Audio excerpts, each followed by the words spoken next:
Where last we left our kindred, after dealing with the repercussions of a few nights' actions, uh, run-ins with the magical cat here, dark forces hovering around business partners there, the banal and horrific evil of human cruelty there, our vampires got a break from all of that and were invited to an absolutely picturesque wedding. Upon going there, two of our kindred, Christoph and Benedict, I believe. Also, Kamutai? Yes. No, was it just Christoph and Benedict who confronted our two fairies? Oh no, Kamutai was there. Cam was there as well, right? She was the one who read the Mr. Picard's mind first. Confronted several known individuals of the changeling persuasion. Fairies in mortal bodies, as far as you're aware. After a brief conversation about non-aggression for the most part, and giving each other space, the wedding continued. It was a frankly beautiful occasion. Everything like it jumped out of the pictures and pages of a fairy book or some story. However, just as the bride and groom shared a picture-perfect kiss, the gallant knight and the beautiful young maiden, the sun came streaming in through the church windows, which was bizarre considering it was midnight. Stepping out and looking into the brand new, bright, and cheerful day with birds chirping, butterflies flapping, and frankly, a ridiculous amount of romantic and impossibly cheerful energy, our kindred all awoke the next night in their lairs, with no recollection of how they got there. The remainder of the impossibly bright and cheerful evening seemingly passing over them. When leaving their abodes to look upon the world around them to try and ascertain whether it was the same night or if time had passed, looking upon the horizon towards the township in which the wedding had taken place, there was a bizarre bright spot, almost a bubble of daytime on the horizon, right over the town of Fantasia. And that is where we left off. Out of character question, because I have melty brain. Did we establish what night it is? Is it the night before the wedding? So we haven't left yet? That was a dream? You haven't figured that out yet. Okay. If anyone has astrology, you can look up at the night sky and try to figure it out. I was gonna say near the end of the video, you mentioned the star line saying it was the 22nd. That was a misslip on my part. Oh, okay, so I can roll astrology? Yep.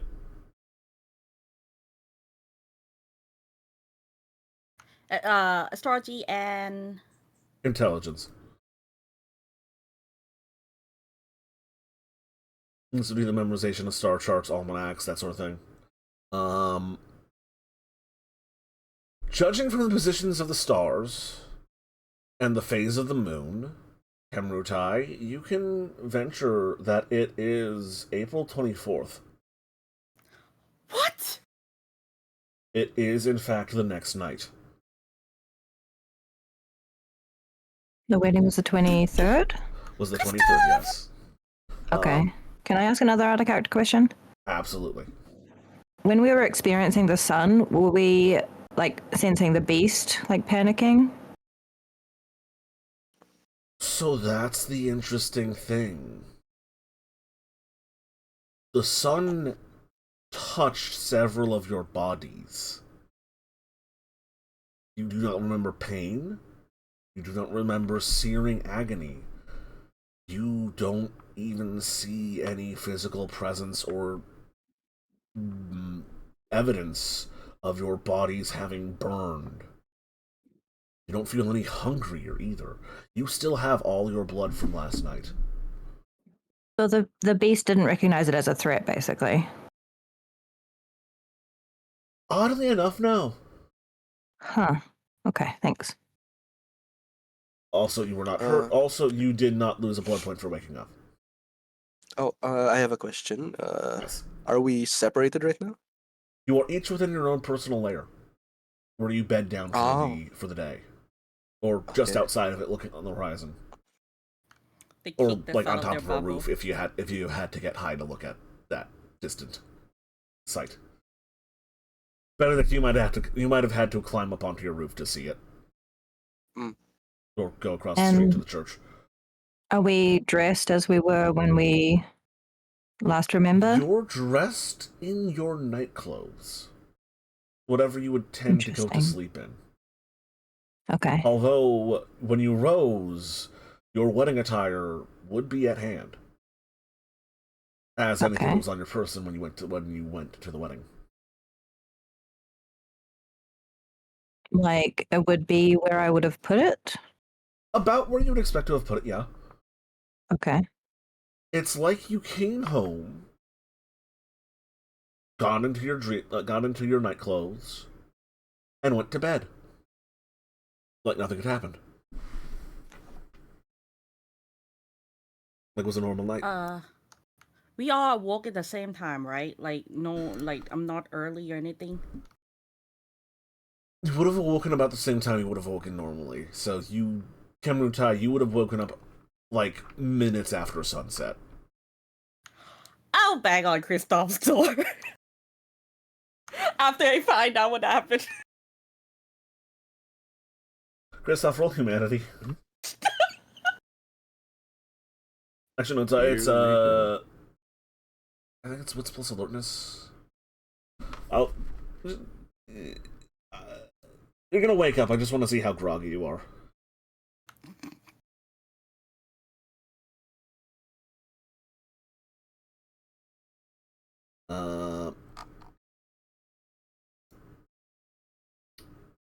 Yeah, you managed to awaken. You don't actually feel too bad for getting up much earlier than you're used to. He's getting used to it. What was that dream? Kristoff! Kristoff, we have a problem! Huh? What? Kristoff, open the door! I'm on it. He does go open the door.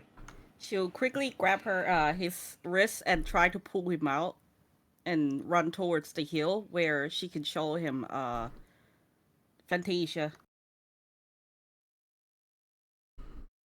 We'll follow along, just confused at this point. It's strange, like the top half of a marble of daytime in the middle of the night. What is? That's Fantasia. Like, but, huh? We need to get there. I'm worried. I'm worried for Francois. Yeah, but like, how to get there anyways? No, the what? It's the 24th. Huh? It's the 24th. Look at the star. She pointed up, expecting him to understand what she's saying.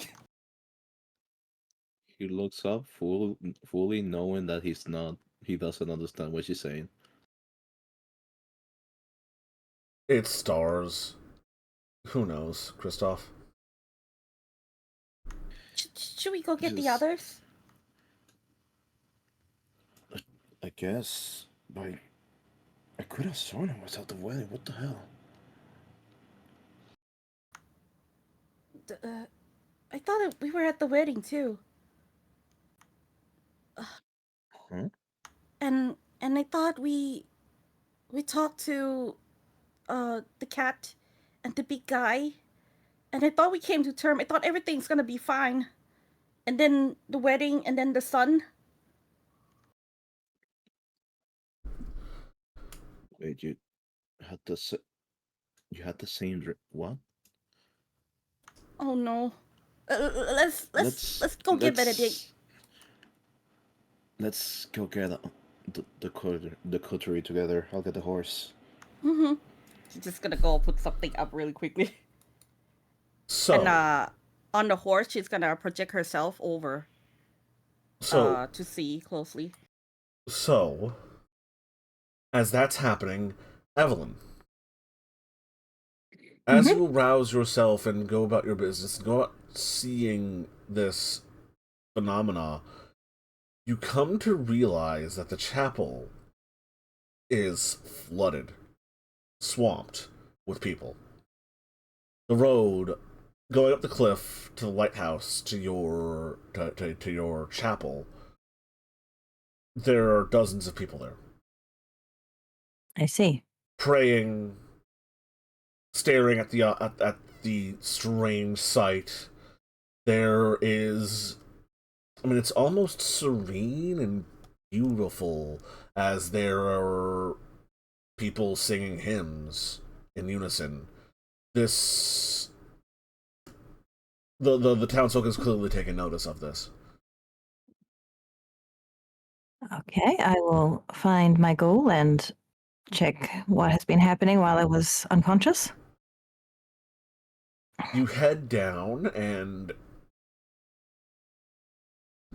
how do you get through the crowd of people who notice a religious authority figure moving past them?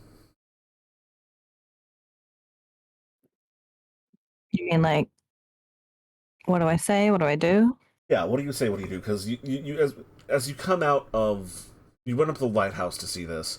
As you come out of the lighthouse to move back into the back into your building to try to figure things out, a few people do notice you coming over, and you are very quickly being swamped by Sister Patricia. Sister Patricia, you have to know what's going on. Is this a sign of God? That sort of thing.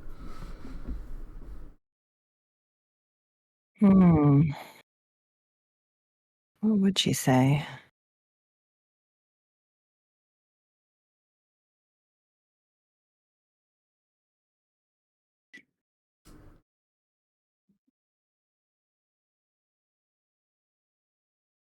I think she would be honest and say, I do not know whose work this is, but you're welcome to pray, and I will find out what I can. Roll me charisma plus leadership. Or if you're trying to like cut an imposing figure as you move through the crowd, appearance and leadership.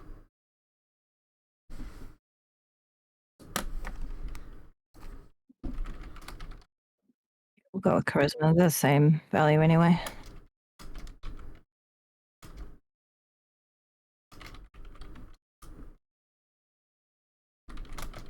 No, these are willpower as well.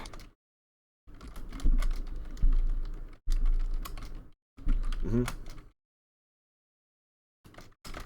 Am I at Okay, full and you use willpower? willpower? Did I gain one? You okay, so you didn't lose any blood, which is bizarre, and you did regain willpower. Everyone gained one back. Okay. All right, so yes, I used one, so I just will leave it at one missing because I gained it and lost it again. Which approach did you use? Charisma. Yeah. Okay. Appearance. You used your appearance. Yeah. Okay, so your idol does kick in here. Oh, I haven't actually Oh, you didn't? upgraded that yet. I'm 2 XP away. Okay, well, if you had that idol specialization, that 10 would have doubled. But no, you managed to assure these folk that while you don't know what's going on, the church is open to them, the chapel is open to them, that things aren't, that you don't have things under control right now, but you seem confident enough, you exude the confidence, the poise, the grace, that you're going to get to the bottom of this, and that alone is enough to be soothing for these people. Great. And as you enter into the seminary, did you bring any other nuns with you besides your ghoul? No, she was staying with the priest or some accommodation that the priest who was officiating, because she knows him, so he organized some accommodations for her. So she had Mary there with her, and her ghoul, and yeah, she was just kind of hanging around with Claudio. But that was basically it. Sister Sister Angeline is not in the cloister, not in the seminary. Does anyone know? Have they seen her? The nuns are in a bit of a tizzy. They're trying to figure out what's going on. Some of them are checking scripture for signs of the apocalypse, including a bubble of daytime. Just in case Mark or Paul wrote something about that. They're a good half of them are inside of the chapel trying to make it so people aren't crushing each other getting in there, and a couple are outside handling the crowd.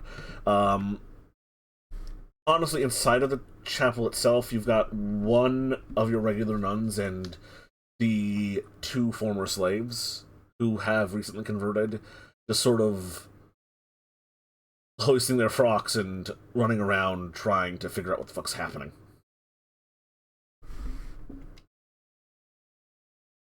Okay, well, if no one knows where Sister Angelina is, then I'm going to make sure that the priest and the priest assistant are handling the situation with all of the townsfolk and instruct the nuns and make sure they're working together.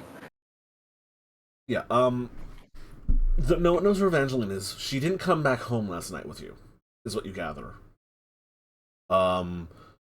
Also, as you're trying to sort of make heads or tails of things, one of the nuns brings it to your attention that the local Protestant preacher, what was his name again? Check my enormous list of NPCs. Vicar Joannes Brompt. Vicar Brompt. He's not at the church in the middle of town. Hence why there are a number of folk who you don't recognize who are local Protestants here praying as well. I see.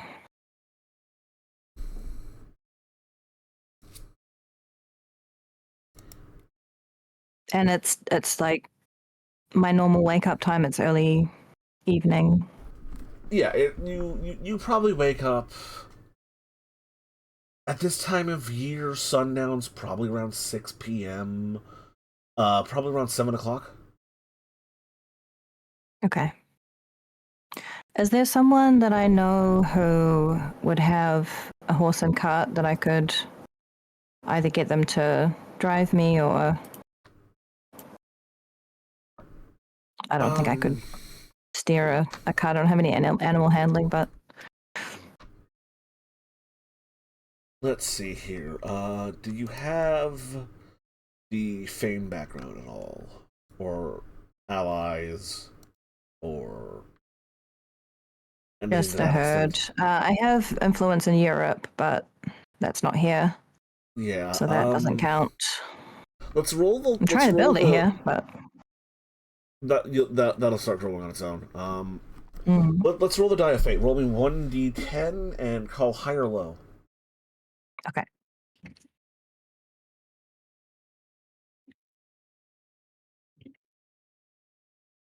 Low. There you go. Yes, the lighthouse keeper does have a oxen cart. not as fast as a horse cart, but actually no.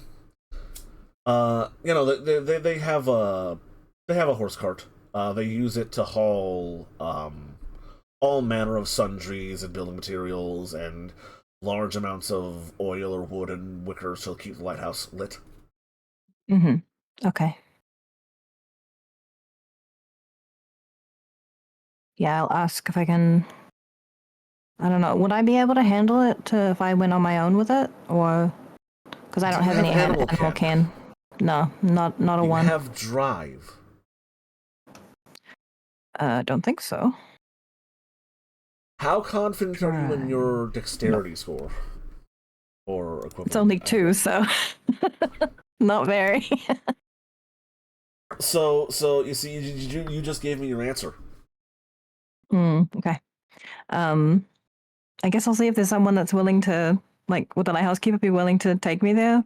I know he has his lighthouse to watch, but I mean, you have your charisma and leadership abilities. You can, and a frankly large group of people who are showed up to a religious institution for religious guidance, and you are a religious figure in town. okay, yeah, I'll ask if there's someone that will be able to drive me with the horse and cart. Yeah, go ahead and give me a charisma plus leadership, just to see if you're able to pull enough sway to get the cart and someone to drive it. That's 1, 2, 1, 2, 3, 4 successes. You're able to find someone in the crowd who has experience driving a horse-drawn cart. You get the lighthouse keeper's permission, and you are on your way. And it's at this point that Kemrutai's psychic message goes out. Oh no, Kemrutai- I astral project myself over to Fantasia to see. Oh, okay, right. What, yeah. We'll talk about that in a minute then. Ooh. Because I assume Kristoff is throwing on the back of the. Actually. So, Evelyn, where are you going? Yeah, I'm going to Fantasia. I need to find my ghoul. Okay. Oh, actually, I might stop by Claudio's house on the way and Mary just to make sure that they are safe. Just so I have a count of how many people I'm looking for. Right. So, Benedict, you were able to see the strange astrological sight of a dome of daytime in the far off hills from atop your boxing club, or if you were so inclined to go into the bell tower of the nearby church. What are you doing?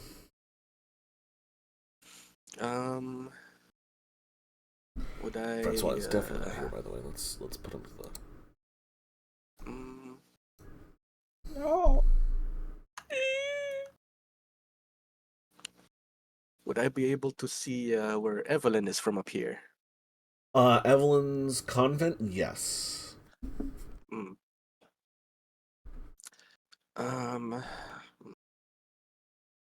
Would I be able to see her leaving on a horse cart? That's a bit far away. That's over a mile away. So I'm gonna say. Do you have Auspex? No, I do not. Any perception, edge or specialization? No. That's gonna be a nope. Okay.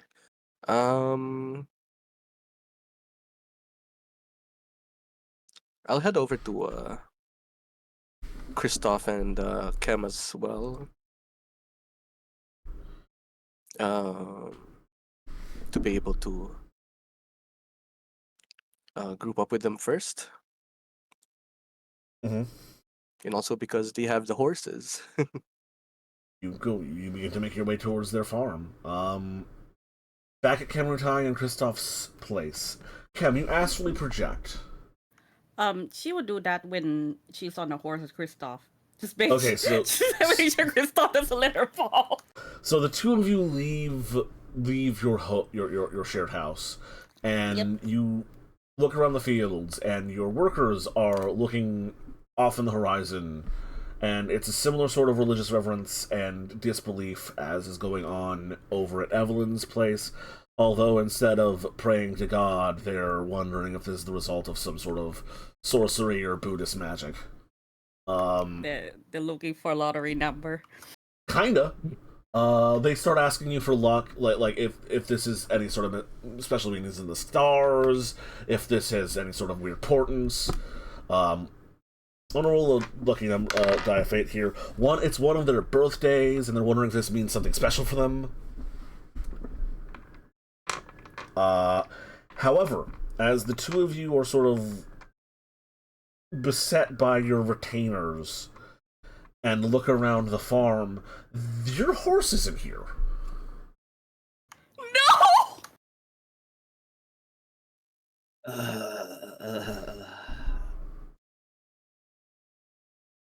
There's no horse to be found. She look over to Kristoff. She knows how much he's upset about his horse. What the hell's going on now? I could have sworn that. Oh, for fuck's sake. Kristoff, Hmm. can you carry me? I need to see what's out there. No option at this point. Yeah, she's Yes. gonna climb on his back. Christoph, what's your strength plus athletics? Strength and athletics? Mm-hmm. 6 right now. Yeah, Wait, you can. no. Potence counts, no? Potence counts. 7. Okay, yeah, no, you can lift Ken, no problem. You can go full on Yoda with her.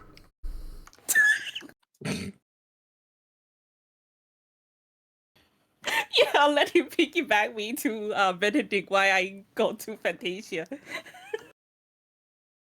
You also have. Do you have celerity, by the way? Yeah, it's 3. Okay, well, you're not as fast as a horse, but if you run, you can make it pretty close to town, and probably meet Benedict halfway, or run into him closer to town than he is going to be closer to your farm. With all the weird shit that's going on, yes. The moment that we break line of sight with the servants, he runs. Mm-hmm. Right. So, Kamrutai, you astrally project. Okay, let's see. Oh yeah. Your mind leaves your body. Actually, let me find it for something fast.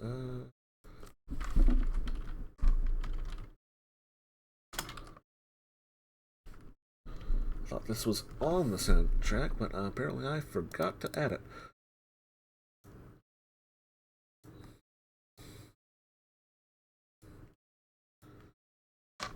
Your mind shoots out from your body, traveling into the skies, and quickly in a heartbeat arrives on the outskirts of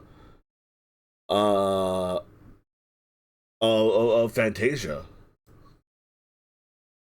And you see a bright, sunshiny, cheerful day with folks busily buzzing about town, flitting here and there, carrying preparations for a wedding. Bushels of flowers, food for a feast. Children run and skip as they practice being flower girls and ring bearers. People are readying their finest clothes. They're setting up a outdoor feasting area, as well as dolling up the church with extra candles and garlands. Everyone is in fine moods and high spirits. What the? Am I in the bubble or outside the bubble? This is inside of the bubble. So Or I'm even actually inside. even just on the outskirts of the bubble looking in. Inside, you see folks at the town at the local river trying to fish up something to add to the feast. A nice big fish. Someone's out with a bow and arrow trying to find a nice big fat turkey. That sort of thing. Someone's bringing in their And cows to milk to make an enormous cake. and the presence of light and day in front of me doesn't trigger me or anything. Do you attempt to enter the bubble? I will stick my hands in first. You press your spectral hand inside of the bubble of daylight. There's a tiny, tiny feeling of trepidation from the beast in the back of your head. Like, I don't know about this. This seems sus as fuck. But your hand goes through the event horizon as... Let me tell you, the difference is as clear as night and day where the bubble begins and ends. It is a hard cutoff. No light from inside of it spills into the night outside of it. And then your spectral hand passes through and, well, nothing's happened. Then again, you've never tried astrally projecting into daylight anywhere else, so you're not sure if this is something your astral form can or cannot do. I'll stick my legs in. You stick your right hand in, you stick your right hand out, you stick your left leg in, and you shake it all about, and no, you're not bursting into flames or having your soul turn to ash, so, you know. Okay, I'll take a deep non-breath and step my whole body in. As you immerse yourself into this bubble of light, you've seen fairy auras before. Yes. They have these faint traces of vibrant rainbow color swirling around through every inch of them. Everything here has a faint fairy glow. Everything. The children, the buildings, the plants, the trees, the distant windmill, the fish that a lucky angler is prying out from the riverside, the cow that being ready to be milked. Everything. Just a hint. Oh no. Fairy magic. First, she's gotta check on Francois. You spirit yourself away to the house that Francois was readying himself in. And then you see something frankly bizarre. Standing out front of it, like two royal guards, you see a pair of spotted brown dogs in green doublets with a breastplate, each holding a pike and standing on their hind legs. What? Do they seem to notice me? They sniff at the air for a moment and turn towards each other. One of them looking at the other, saying, "Hey, Barry, do you smell something?" "No, Spot, I don't smell nothing at all other than that turkey that Mr. Elmore just had landed. You smell that? Little bit of poultry blood on the wind." "Oh, yeah, I do. That'll cook up real good. You think they'll give us the drumstick bones?" "Oh, I hope they do, Barry."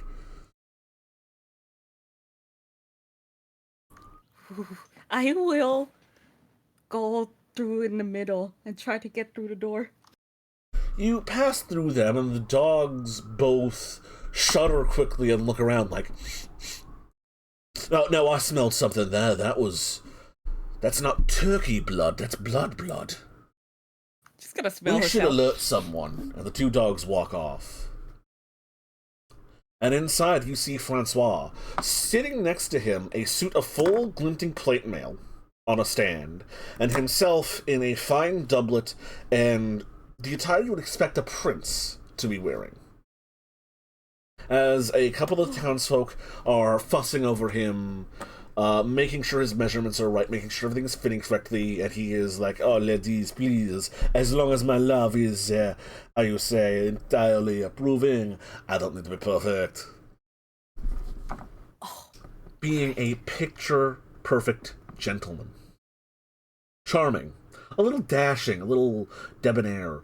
His chin seems a little sharper than normal, his eyes a bit more intense, the blue of them a little clearer and more crystal. And the one or two wrinkles and scars he had, well, the scar is a bit bigger and a little more dangerous, but the one or two wrinkles he's picked up, gone. So basically, they make him more handsome. It's like someone threw a Beachy filter, like a bit of a filter, like an Instagram filter onto him. That made him just like a little more handsome. Alright, I'm gonna try to communicate with him through telepathy. Okay. Go ahead and make the roll. Say, Francois, don't be alert, this is Kim. Hold on, ladies, one moment. Did you hear something? Francois, we have a problem. Again, don't be alert. There's fairy magic going on here.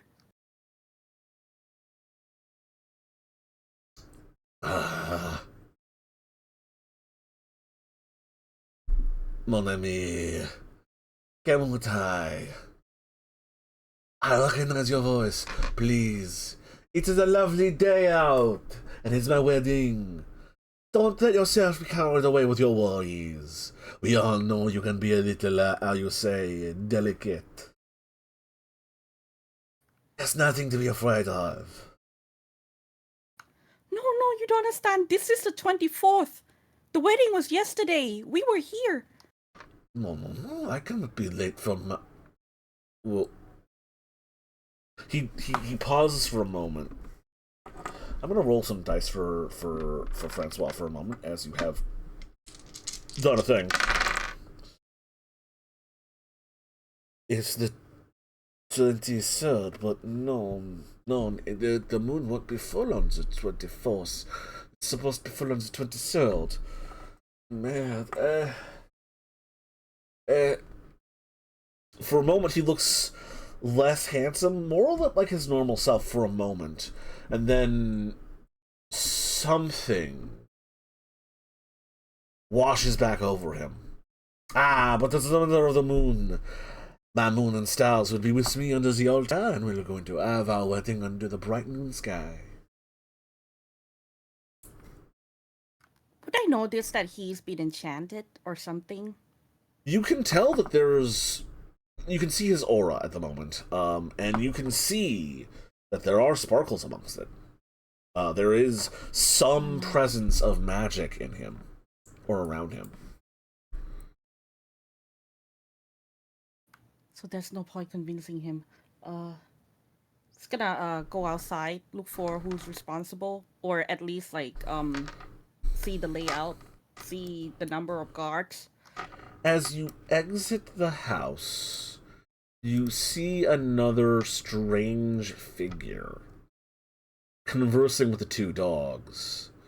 You recognize the face, but the body, well, for one, is a little shaking aback, but it's also not entirely human, as it was the last time you saw them. I have two separate windows open for the purposes of DMing, and I grabbed the wrong one. Conversing with the two dogs is the woman who made the rude joke at the feast with Banana. Her legs are those of a goat, and she has two large horns growing out of her head. Also, her breasts are far bigger than they were before. Oh, also, she has pointed ears. Oh no. She is wearing naught but a short dress that comes around to her furry goat legs, and a bodice that is unbuttoned down to the point of just barely protecting her decency. On her hip, there is a small barrel of wine that she occasionally lifts up to take a sip from, as she carries around a bow staff. She's gonna hide and try to listen in. Now you're saying the two of you boys smelled blood. Isn't that right? Isn't that funny? Because you're bloodhounds. That's what you're supposed to be smelling them. Well, yeah, but Spot said it didn't smell like turkey blood, like the one that was what's shot in the hills, or pig blood, like the one what's being slaughtered for the feast. Isn't that curious? How soon ago was it? Well, a couple minutes ago. Alright, good boys, I'll see you. We'll get your bones. And she starts pacing about, her cloven hooves softly treading into the dirt as she scans the area with her eyes and her head just sort of on a swivel. Oh, what a funk, I don't know what bunk to use to smell out a strange little thing. And it's a good thing that rhymed, and it's a good thing that timed, 'cause I'll smell what's on the wind in spring. And the wind picks up, all of a sudden, as if on command. Kemrutai, you can see the trail of sparkles as some sort of magic commands the wind to move, as she takes her own whiff of the air.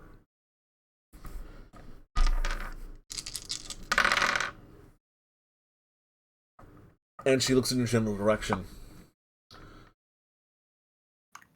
This is when I Oh, move there, away. Spirit. Oh no. What brings you this wayward way, Not trying to ruin a lovely day. She's gonna send a message to the lady. Mm-hmm.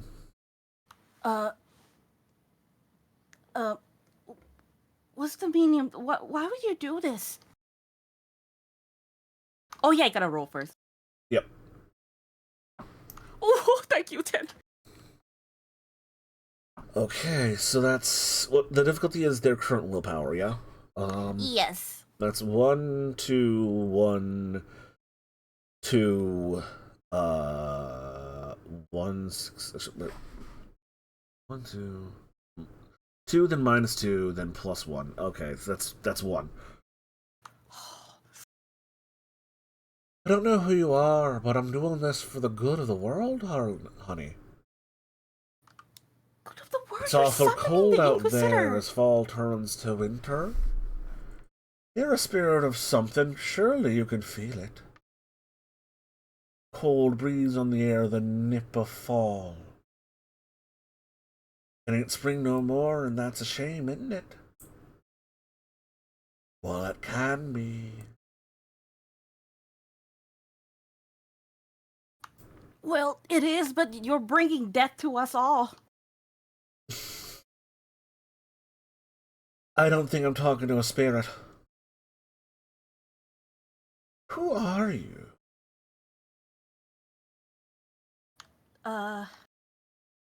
Well, we met, but hear me out.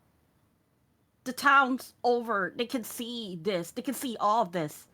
Your bubble is shining through the night. It's not normal. Her eyes almost seem to sparkle as a little bit of recognition comes over her. Oh, you're one of the leeches. I'm sorry, Mosquito. Whatever you wish to call yourselves. I wouldn't worry nothing about that. Sure, we might have blown away the mists, but we can weave that right back over their eyes again, no problem. I'll bring it up with our Baroness. But what's gonna She'll see happen to to what people in the here? awakened folk won't get no wiser.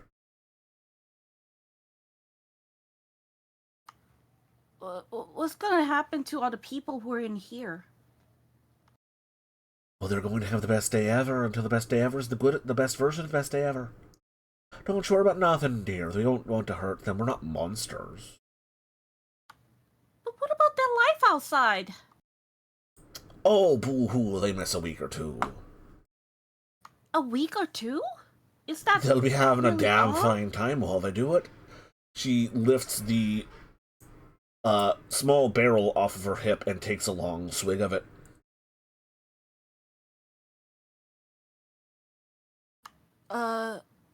Look, I shouldn't be talking by myself. Is it okay if we have some sort of meeting to talk this out in person? Well, look. The top of the trot's gotta know that we've had this conversation ourselves. I got to report back too. We'll see what she has to say. After all... Yes, of course. You best go and scamper, then. I thought we already came to term because we had meeting with Mr. Smith and Bjorn. You had a meeting with a cat and a knight, and you think that you're all squared up with the queen. I thought they delivered a message. Oh dear, you should never trust a puka. I mean, they're loyal and they're friendly and they're one of the best friends you'll ever meet. And they're damn good at a party, but they're terrible at doing what they're supposed to do. Although that does surprise me. Bjorn, that man is one of the best knights I've ever known. He's never let the ball drop like that. Must be Puckard's fault. So, how are we going to set up a meeting then? Well, is this going to burn us if we step in here physically? Well, darling, you were here yesterday and weren't on fire, weren't you? No. Oh, we were. I mean, yes, we weren't on fire. Well, there you have it. Now, about a meeting, we should see if the meeting... I have to go see if the meeting's even happening. Ta! And she begins to practically skip off as her goat legs have her bounding up and down in a bouncy manner towards another building. I'll wait here for confirmation. Don't waste your breath! But why we come and there's no meeting? Exactly! What? So there's not gonna be any meeting? I don't know yet! Are you going to talk to your leader? Yes! Can I come with you? Oh, I wouldn't. She's quite grumpy. I can wait outside. You're very persistent for a voice in my head. I'm sorry. I just want Why to am I get in yelling? trouble again. Just shouldn't follow. So she enters into a church. And you smack up against the door. Even though the doors are open. Yep, she's gonna wait outside patiently. Do you look inside of the church? Yes. Inside of the church. Speaking to a dozen such folks and practically running a circus of a show as various folk of different shapes and stripe filter in and out, you see a vaguely familiar face. Though their eyes are far larger, they have long pointed ears and a pair of deer antlers coming out of their head. In addition, you see another vaguely familiar form, although they are easily somewhere in the ballpark of 10 feet tall, barely fitting in the building itself, have a green mottled skin that looks borderline leathery or scaly, and long, sagging ears with a mouth full of what looks closer to tusks than teeth.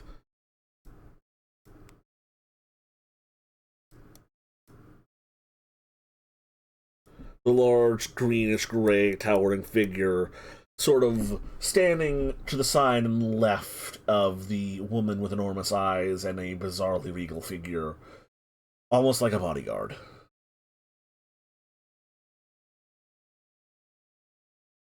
Kemrutai, do you speak Gaelic? Nope. You have no idea what's being said. It sounds very sing-songy and pleasant, though.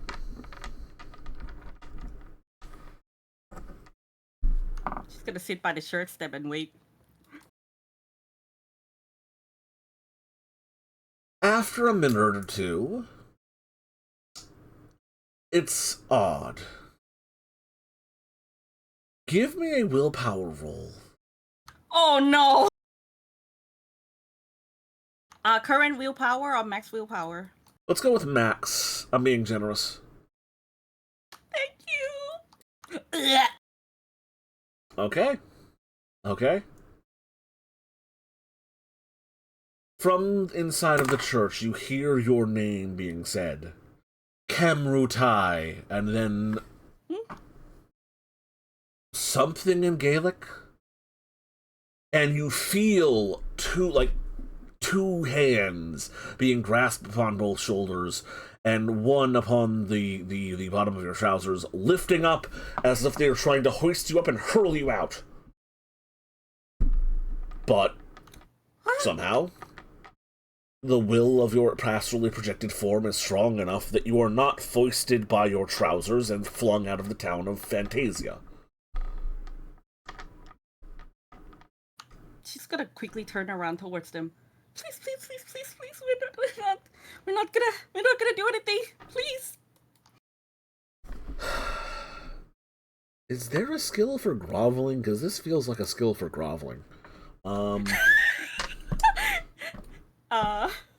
Could it be appearance or something? She has appearance delicate.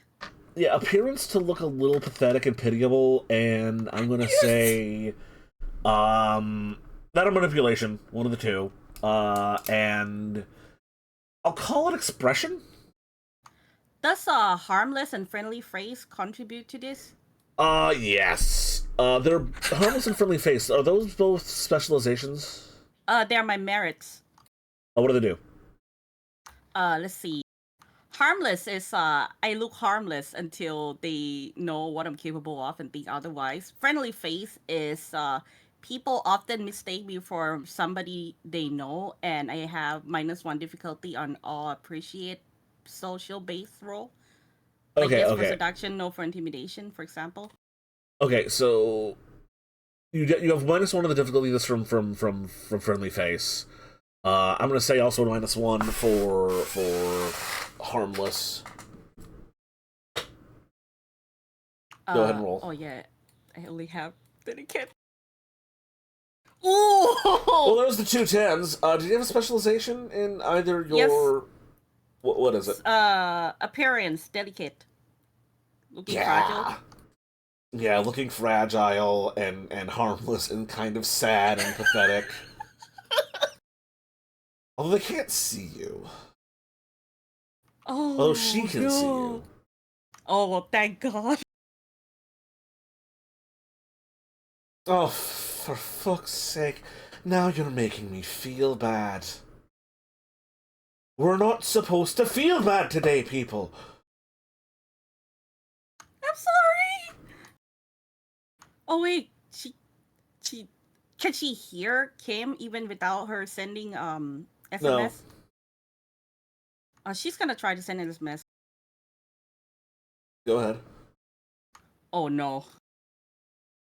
That's a botch. Oh, God, what's... She looks straight at you after covering her ears and cringing for a moment. A look of disgust and horror on her face. She's gonna try to use hand sign, like pointing at her head, and then make a hand like that looks like speaking.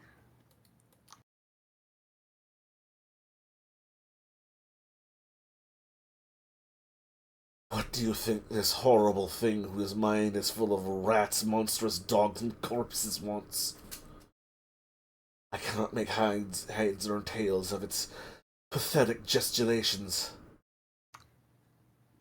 You can see it. I don't see anything, ma'am. But I could smash it if you like. How are you gonna smash something you can't see, Bjorn? With enthusiasm. The both of you quiet. Not only am I disturbed by this thing's most hideous memories, but it's flailing its arms around like a lunatic. Can you nod your head up and down if you can hold something with that ghostly, ghastly hand? What was the question? Pull something with ghostly, ghastly hand? Nod your head up and down if you can hold something with your ghostly, ghastly hand. She shook her head. So yes or no questions it is then. Fuck me. She's gonna try to send SMS to the satyr instead. Go ahead. Can you please tell her that I can't send the message to her? Oh! Ma'am, I can interpret. They're talking in Monogan. Oh, good, and I suppose they're showing you horrible pictures of filthy creatures and monstrosities, too. No! Nope! I'm entirely monster-free. Then give me your wine and start translating. They pinch their brow as the satyr hands the sort of elf-looking woman her barrel of wine.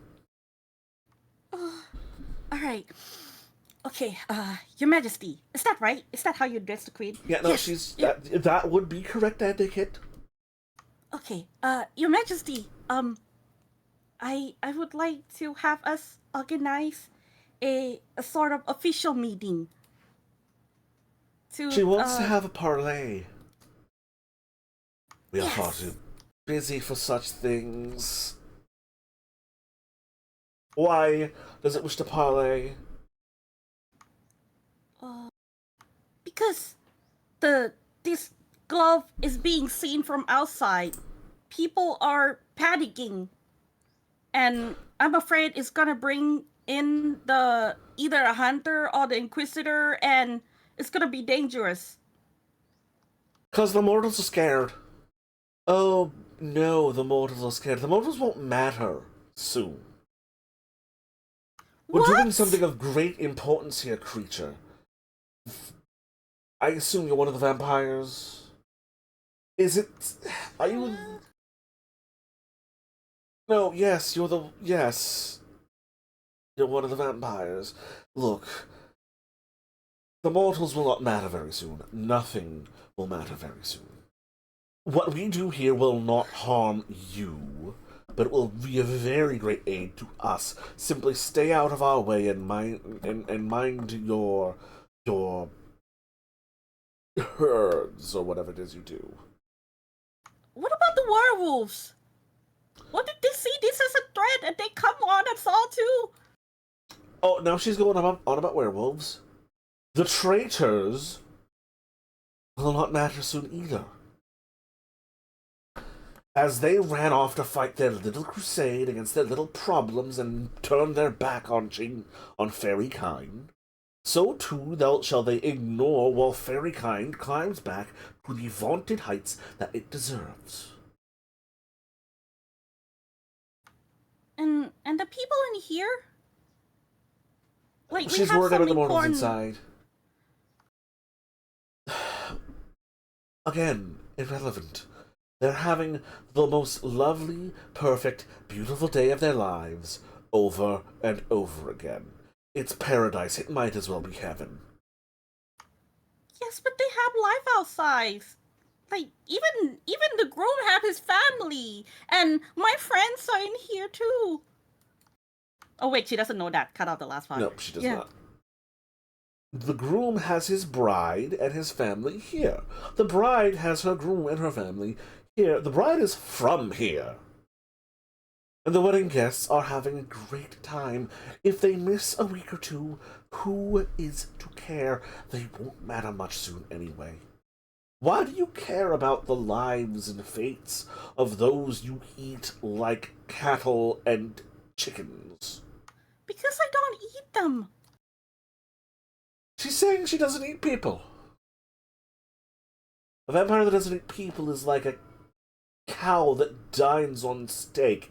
It's not real. I've had enough lies for this week, even without Puckard here. I don't need more coming from a phantasmal you. I speak truth. And she's claiming she's telling the truth. I don't care. None of this will matter soon, as long as you keep your nose in your own business. We'll finish what we started.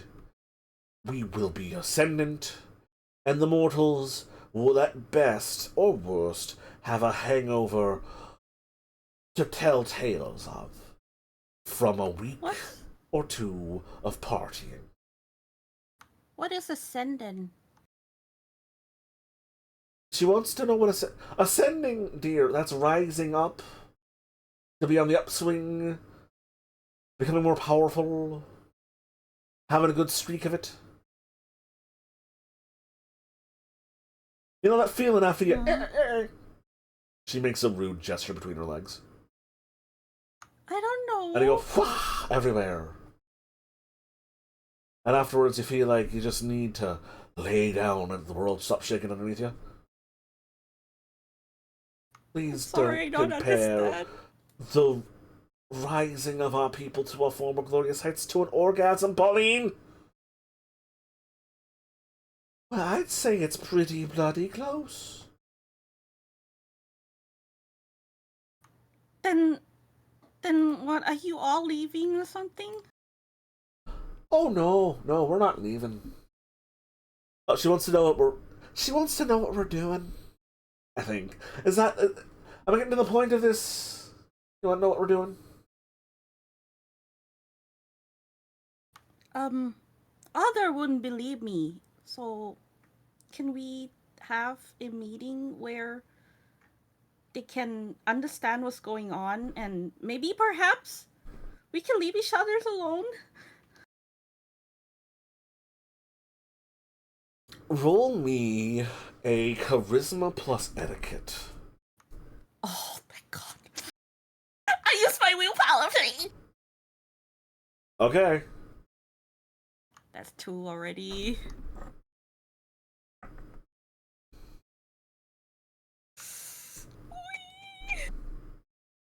Oh my god!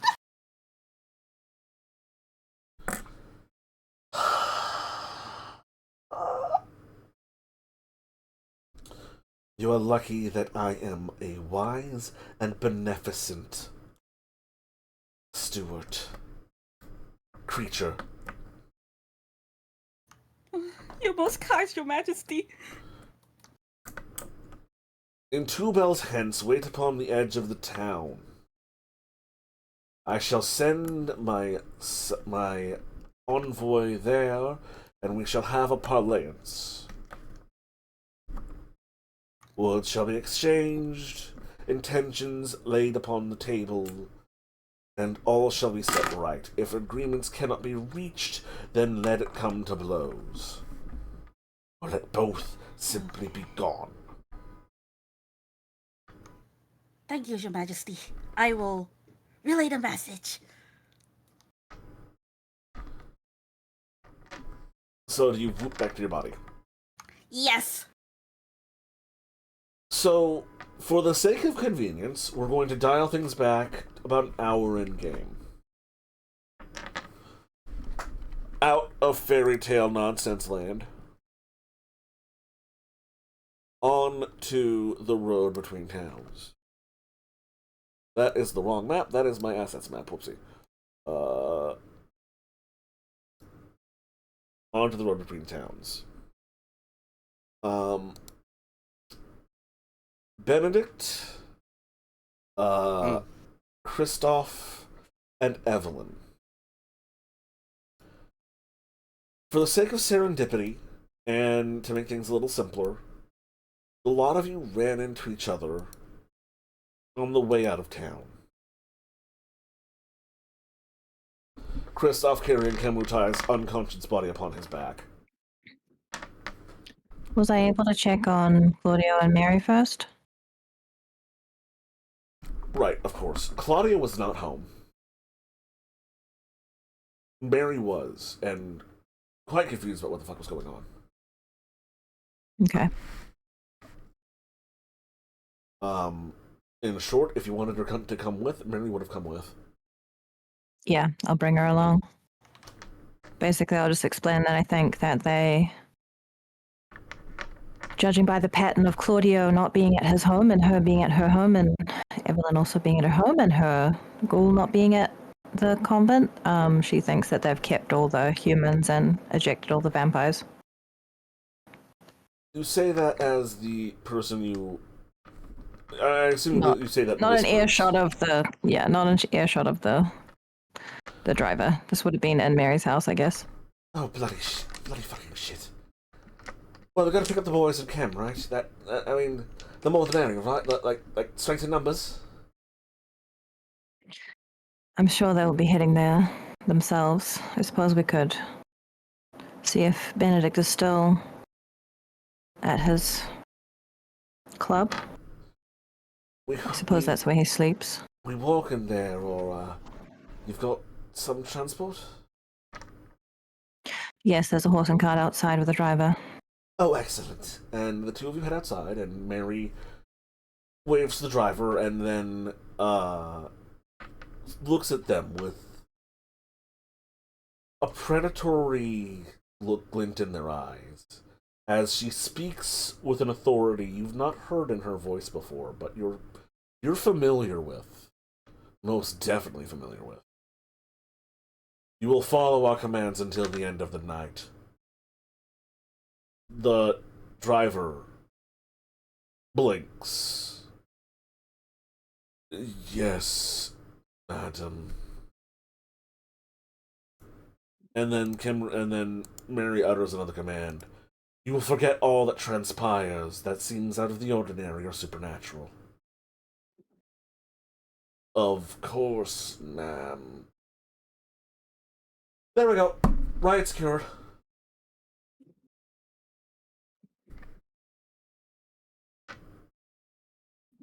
I suppose you're the one who got it, so you want to go in first, or should I?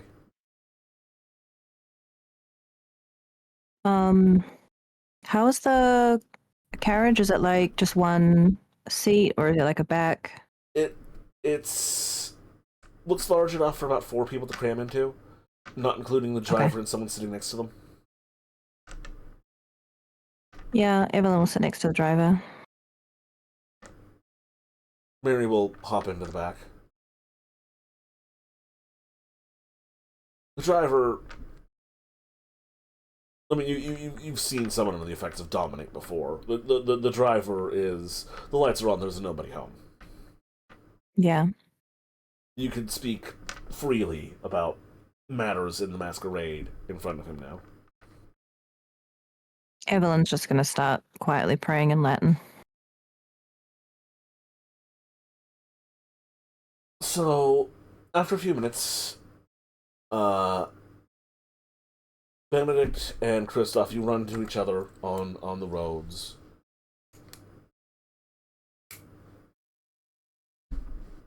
Anyway. But Benedict was... Oh, Kristoff. And he looks behind Kristoff. Cam. Is she okay? She's out right now. Fucking... Oh. I have to check. Did you have that dream too? Yeah. And I also saw what was happening there at Fantasia. Oh, for fuck's sake, it was all of us then. Mm-hmm. Looks like we all have the same destination. If not, to make sure that my friend was fine, but my horse is apparently there too. Fucking... Your horses.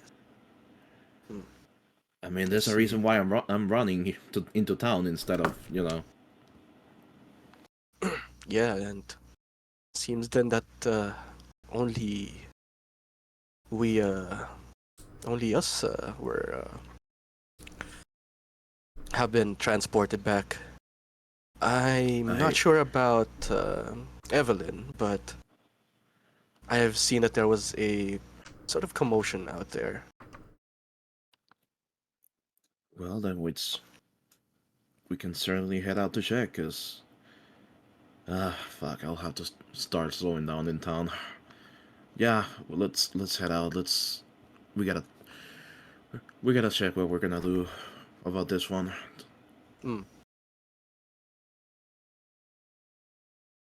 So the two of you head back into town and meet up with Evelyn and Mary about in front of Benedict's boxing club.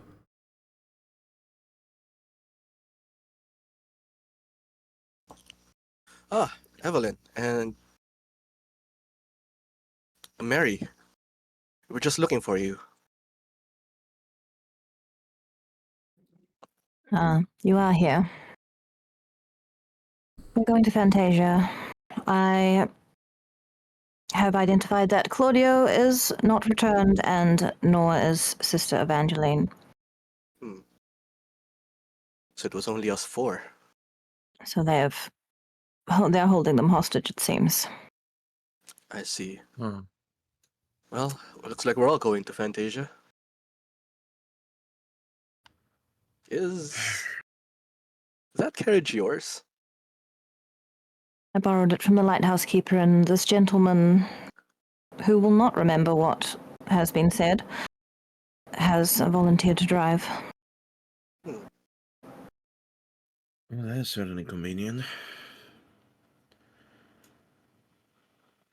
It's helpful to know people and be well liked.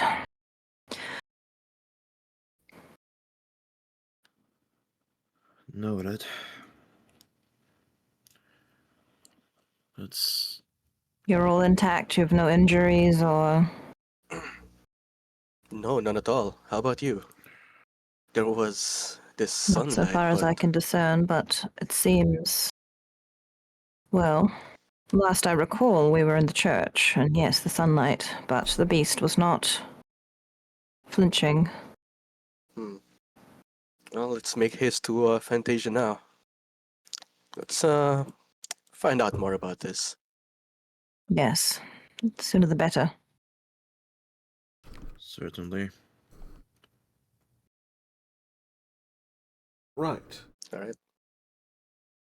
So, with a lot of you pile into the carriage. It's about big enough for everyone.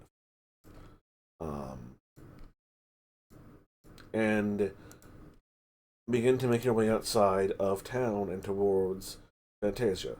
That being said, on the road, one second, on the road, Kamrutai eventually comes to after her astral jaunt into the event horizon.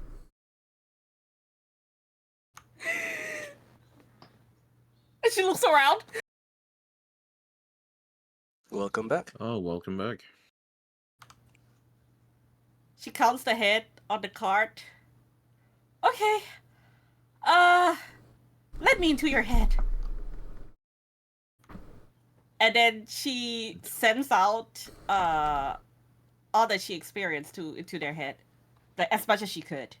So do I have to roll each one, or?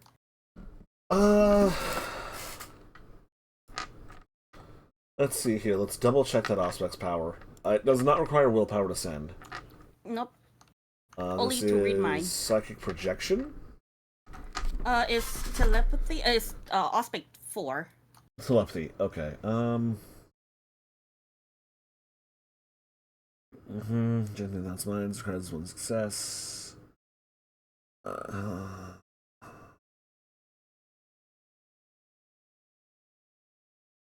Projecting thoughts into a target's minds requires one success. So yes, you need to pass and get at least one success to put these thoughts into their minds. The more right. successes you get, the more clear of a picture they have.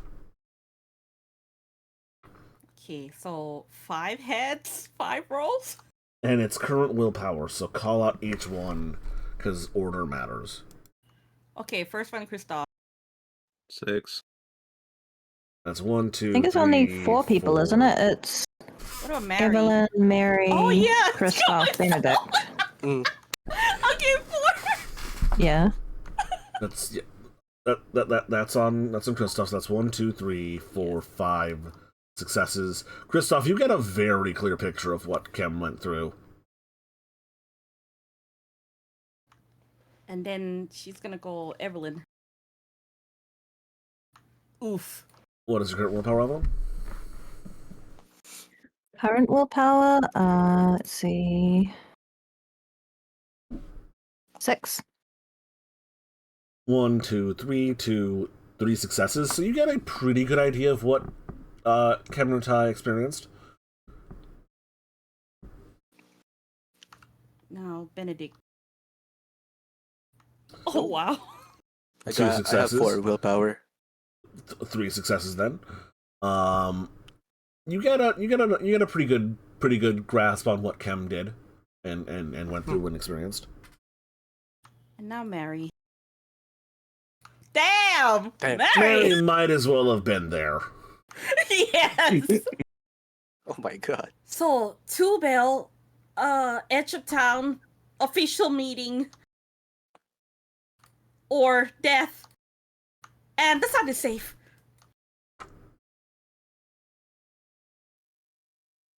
God's sake.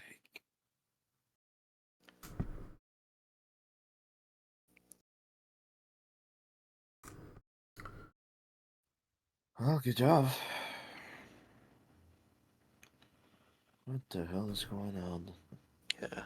Great job in taking the information for us. I'm not exactly sure what we can do against them, though. There was a lot of them. I brought pouches of Well. rice. They know. They've tipped their hand in a sense. They told you, Kemrutai, that they must repeat the day until it is perfect. If it can never be perfect, then they can never achieve their ends. Yes.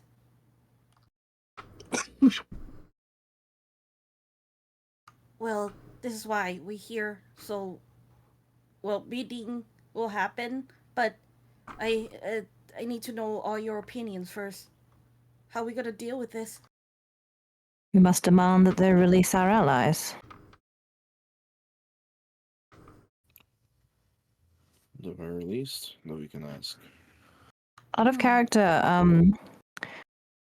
the bride is not the queen, right? No. Who is the queen? Do we know? The noble. You'd recognize them. Actually, give me an intelligence check. Just see if you recognize them exactly. Benedict, you could do so as well. A little bit easier for you because you had a much more recent interaction with them. Okay. I'll do the check. Intelligence. Oh man. Just straight up intelligence. Oh man. Oh, of course you don't recognize them. Right. When you saw them, they were your beloved. Evelyn, it's hard to compare them one to one considering the differences in being. Their hair is much more vibrant of an orange, their eyes a more intense green, their cheekbones bones higher, their lips plusher and more lush, and of course they have inhuman ears and giant fucking eyes and deer horns. But that was Sadie Lane. The very pretty the very pretty woman from the feast a few years back.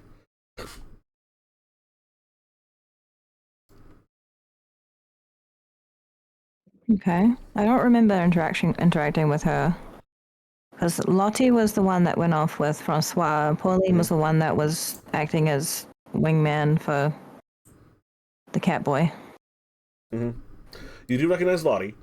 You didn't have a conversation with Sadie then, but she's been enough of a factor around the region that you would recognize her. What does she do? Just like eligible bachelorette? Eligible bachelorette.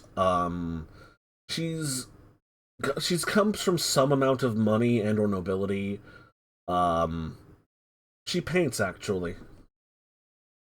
Hmm. Okay. She's very much in the good graces of the local mayor, like Mm-hmm. confidant, um, regular person who he calls upon, even though she has to take like a day trip out from Fantasia. In fact, some people Mm-hmm. say she practically runs Fantasia.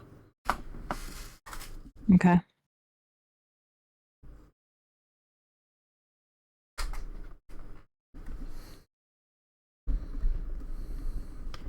Does anyone have any idea what they mean by what they're trying to achieve? The rise of their people again?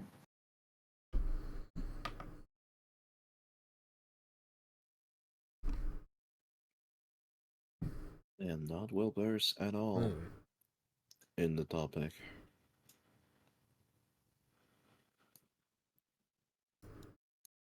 If anything, for fuck's sake. I was gonna say Claudio might know, but he's absent too, so. Yes. I should not have invited him or secured him an invitation. Then he would be safe at home. There's literally no way for us to know that this Well, we shit did would know Kemrutai had her prophecy of the Fae becoming more powerful in coming years. But I suppose we didn't know that the bride was friends with their kind.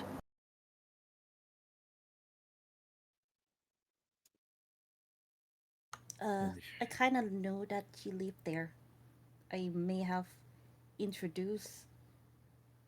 I may have been trying to get to know her sister a little. But did you know that she was friends with the Fae or close with them? Her sister is not a Fae. No. Her sister is a witch, correct? Oh, you wouldn't know that. She wouldn't have told you Oh, that. okay. I don't know what a relationship you have to her sister, but I assume she's not Fae. No, they're not. The bride and her sisters, they are definitely not Fae. I only, uh, actually no, she wouldn't know that they're from Fantasia either. I only found out that they half of them live in Fantasia during the wedding night, and the other two live in town. But that was it. And I can't see how we would have known that the Fae would be at the wedding. All I knew was that they were cozying up to the mayor, which is unsurprising.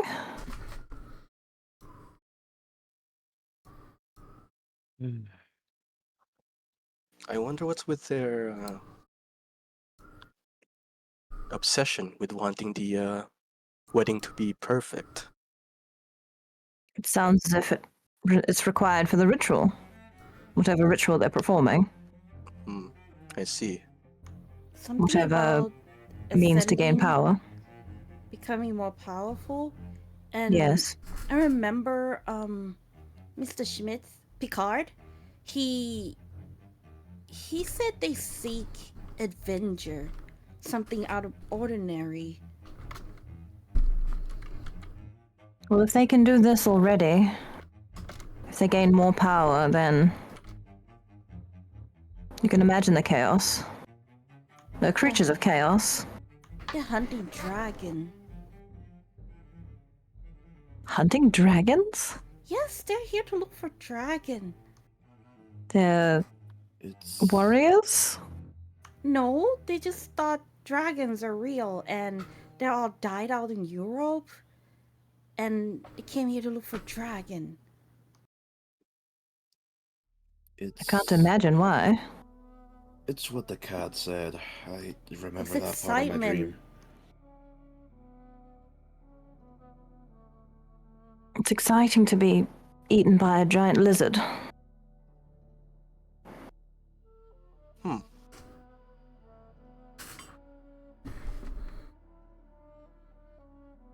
Doesn't sound cozy at all, I'd have to admit. Well, each to one's own, I suppose. But yes, no, it concerns me greatly that this is what they can already achieve with the power they have, and they aim to gather more power. There was so much happiness in that orb. Everything was so nice. Were you... Evelyn's gonna kind of look him over. Does she look normal? There is nothing out of the ordinary about her appearance. Were you affected by your visit there incorporeally? No, I wasn't. But you see no concern with them gathering further power when they've already created such chaos? I do concern about it. It just, Then why are you saying it was so nice? People are doing things against their will, it sounds like. no, it's just the feeling I had when I was in there. That was all. I am concerned with the others. So that feeling, you think that was created by them? No, you understand when you make it there. It's just like a Alright. dream. I don't even know that we'll be able to enter. It's daylight. The beast may not cooperate. Well, yes, the bees was nagging at the back of my head, but I made it. Well, astrally, you made it. We'll have to find out for ourselves once we get there. Well, you saw in my memory. She mentioned we were there yesterday.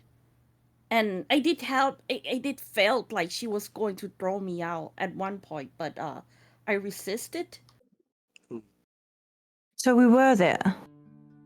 It wasn't merely Yes, a It wasn't a dream. dream, yeah. We've lost a day, a we night. did. But to the people inside, it is still the wedding day. I tried to shook Francois out of it. He looked like he was under the spell. He looked like he was going to break out of it for a moment there, but then it washed over him again. Well, if you disturb the bride or the groom, that would very much annoy them. That could be seen as an act of aggression, considering they are attempting to have a perfect ceremony. Well, yes, I didn't know. Mm, Then well, just to keep in mind, just for everyone's consideration. we'll be meeting them at the edge, at the outskirts of town. We won't be in there. Mm. I see. Well, yes. Out of character, what is 2 bells? Is that 2 hours or? That would be about 2 hours. A church bell typically goes off once an hour. Oh, will as we a make thing. it there in 2 hours?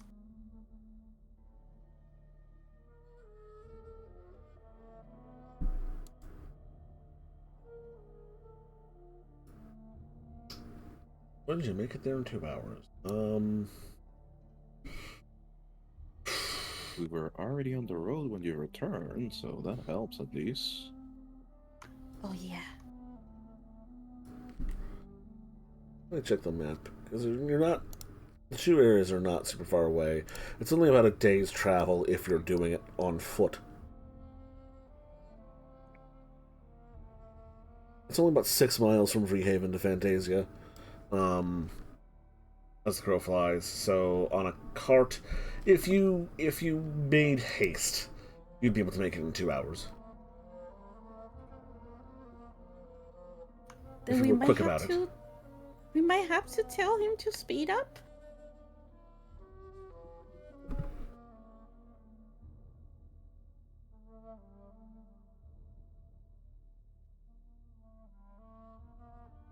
Speed up it is then.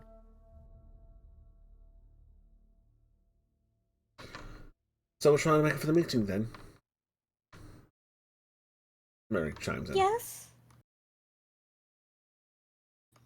good to see you again, Mary. We saw each other yesterday. I mean, well, yeah, it is, I guess, yeah.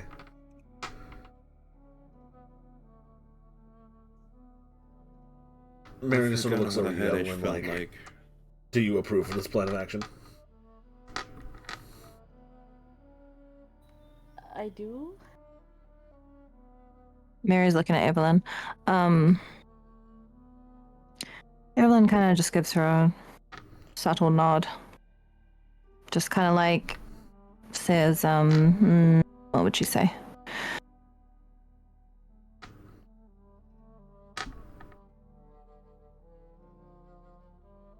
They have an advantage. If we are going to try to stop them, we should at least see if we can do so peaceably first. I'm not confident that we have the strength to overcome them should it come to that. I'll take that as a yeah. Mr. Driver, please go as fast as you can without damaging the cart or the horse. Yes, miss. And... Sorry, go ahead. They're really afraid of us biting them, though. I mean, Well, can it's kill just people really easily when we bite them. Yes, well, they have a very large creature, and I don't know the abilities of their other allies, but we should be wary as well.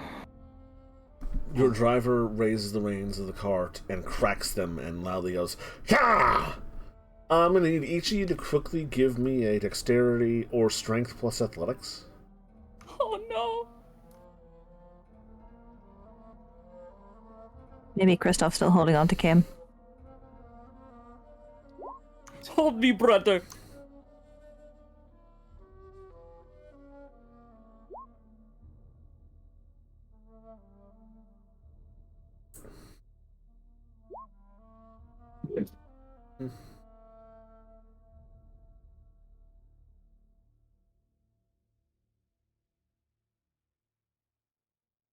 Sorry, what's the roll again? Dice. Your choice of strength or dex plus athletics. Okay. We'll let the ones out.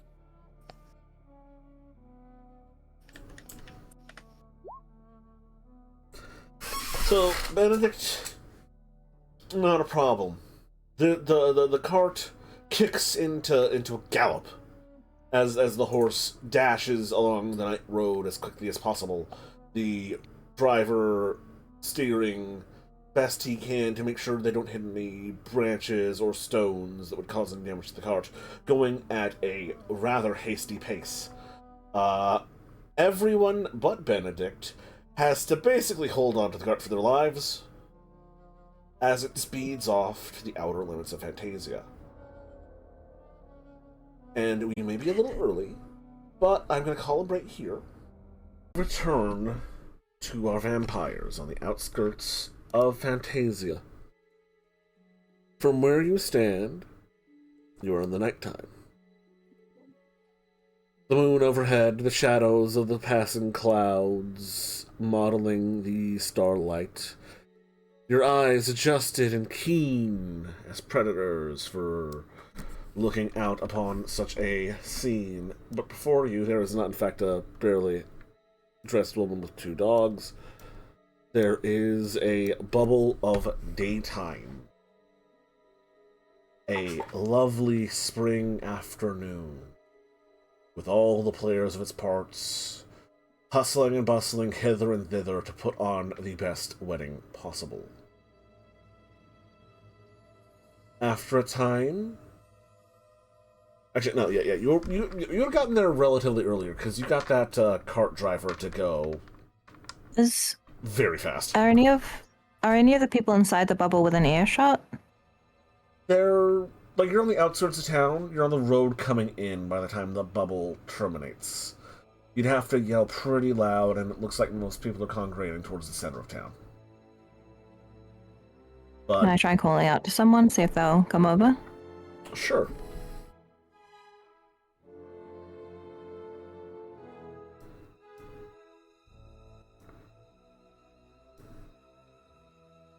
You have to roll anything, or I mean, just shouting real loud.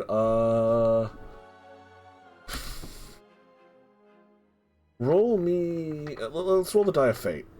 Odds or evens. Okay.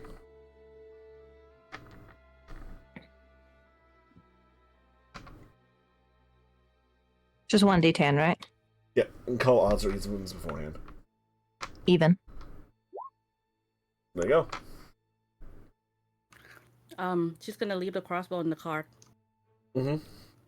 Yeah, you shouldn't have a present little weapon in a peace talk. A little ways away, there is a older gentleman hauling a few bundles of firewood. Heading in toward its town. And you shout for them, and they turn and look and wave at you. And begin making their way over. Okay.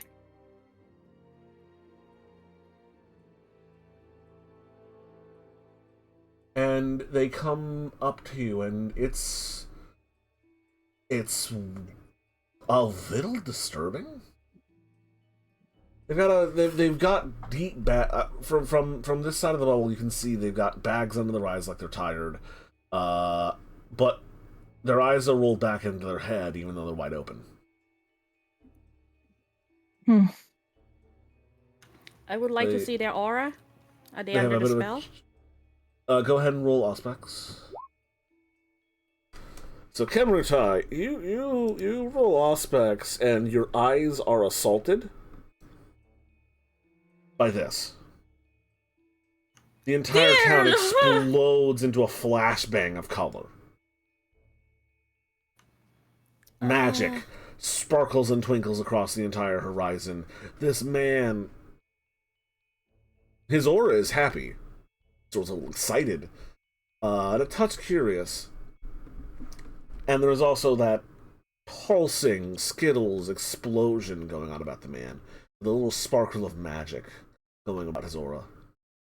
As he smiles widely and happily, looking at the lot of you.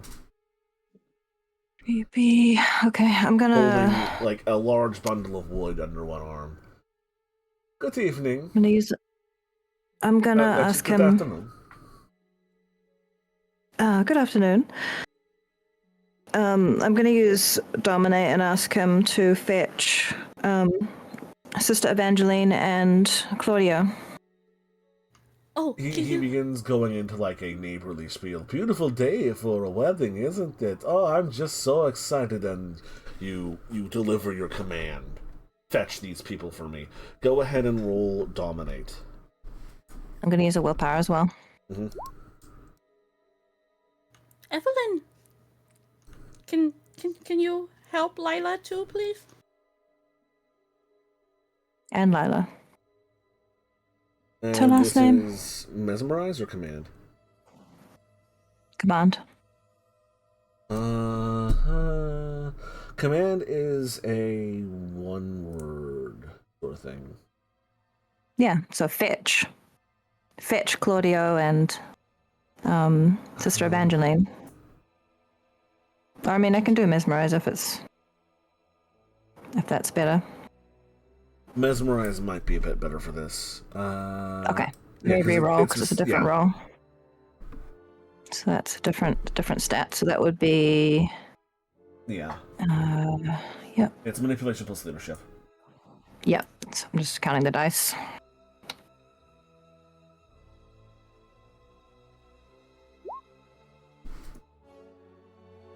Again, I used a willpower. That'll be as well. 3. 1, 2, 3, 2, 3, 4 successes. Like, beautiful day for a wedding, isn't I? Oh, I gotta go get some people, but God, the way people, gotta make the wedding. People, and he looks confused. He looks extra dazed. They something of a panic almost begins to set underneath them as their mind ping-pongs between two commands. Their mortal brain and probably exhaustion quickly crumpling underneath this force of your supernatural demand of them as they just pass out with a trail of blood dribbling down their nose. Oh my god. Is he still within the bubble? Yeah. Can I, like, see what I can assess of his health from a distance? I mean, he's bleeding from the nose. His eyes are rolled into the back of his head, and his eyes are still wide open. That's what you get just looking at him. Roll me a perception plus medicine as Mary looks over to the guy driving the cart. Please retrieve the knocked out man.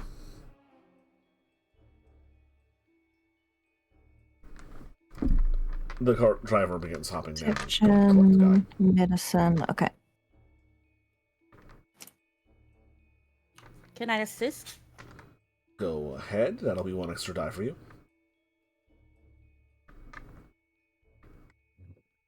The medicine check? Yep. Okay. So it would be 5 and we're doing 6. What's it again? Medicine and... It... Oh, your assistant gave her an assistance was extra just, die. I rolled an extra dice, yeah. Oh, yeah. So you don't need a roll.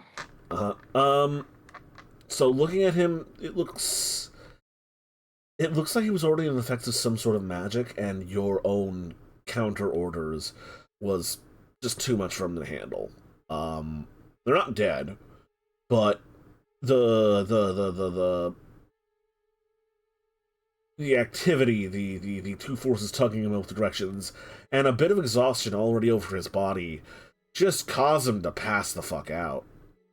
You'd have to check his Just pulse. put him in the cart. To like see if he's actually, you know. But he's visually breathing. Okay. Mary commanded the guy driving the cart to retrieve the body, and he does. He steps down from the cart, enters the bubble of light. Seems completely unharmed. Bends over and grabs the old man's legs and drags him out. So the driver isn't affected by the spell? Didn't seem to be. Okay. Interesting. Stick my hand to the bubble. Testing again.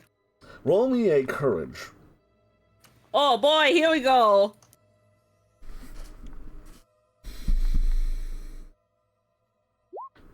Cameron, that's not just daylight, that's weird bullshit daylight.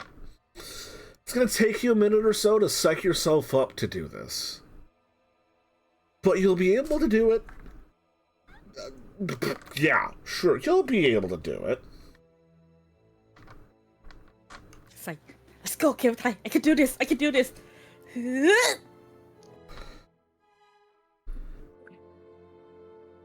I'm just gonna give everyone else a couple of chances to act before you effectively fling yourself through here. Just because you have to take some time to build up the courage and psych yourself out, and eventually just hurl yourself through it. Because you keep trying to stick your hand through and then hesitating, like, no, you can do this, you can do this, no, wait, no, what if it's really real, and no, you know, that sort of thing happens. But, yeah. Evelyn's just making sure that the guy that passed out is comfortably lying in the cart so he can rest.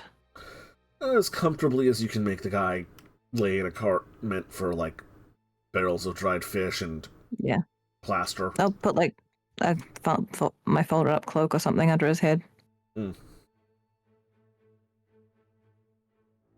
He is out like a light.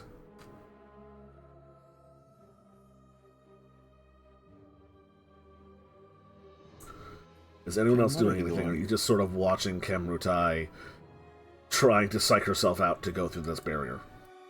Evelyn has no idea what she's doing. She's just making sure the guy's okay and, like, wiping his nose and shit. Probably look like Kyotai casting a spell or something. There's a lot of pacing and a lot of, like, pumping herself up and, like, getting ready to run and then hesitating and stopping. Ooh, no.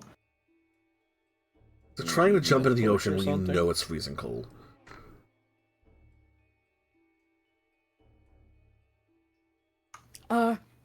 Kristoff, hold one of my arm. Oh, sure. Okay, I'm just gonna stick the other arm in instead. You stick your hand through, and there's a brief tingling feeling where the event horizon is. And for a moment, you hold your breath as you expect searing pain, and then open your eyes, and it's just your hand is very well lit.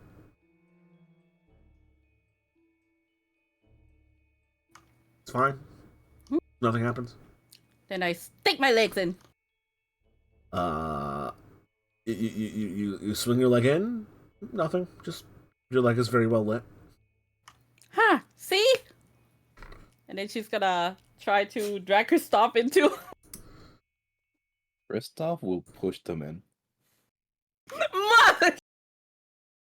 With a quick shove, Kemrutai is now inside of the barrier of light. She's not dead. Fine.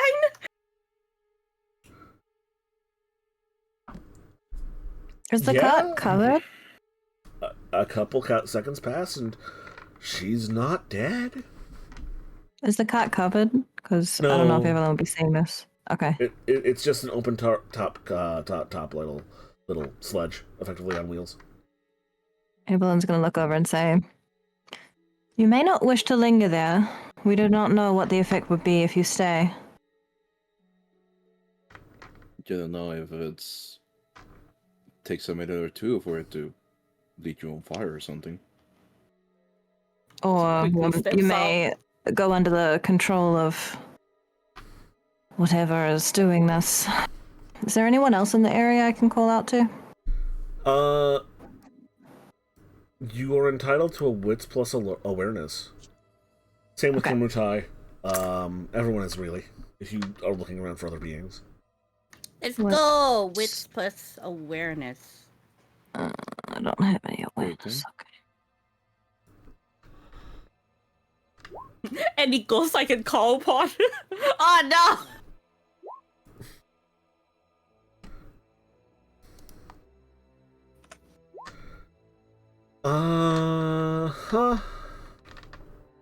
That's... Nope. Yep. Nope. Yep. So the gentleman noticed this. Creeping in from the hills, where the side of the road gets a little more forested, you see a figure, clad in tanned deer hide with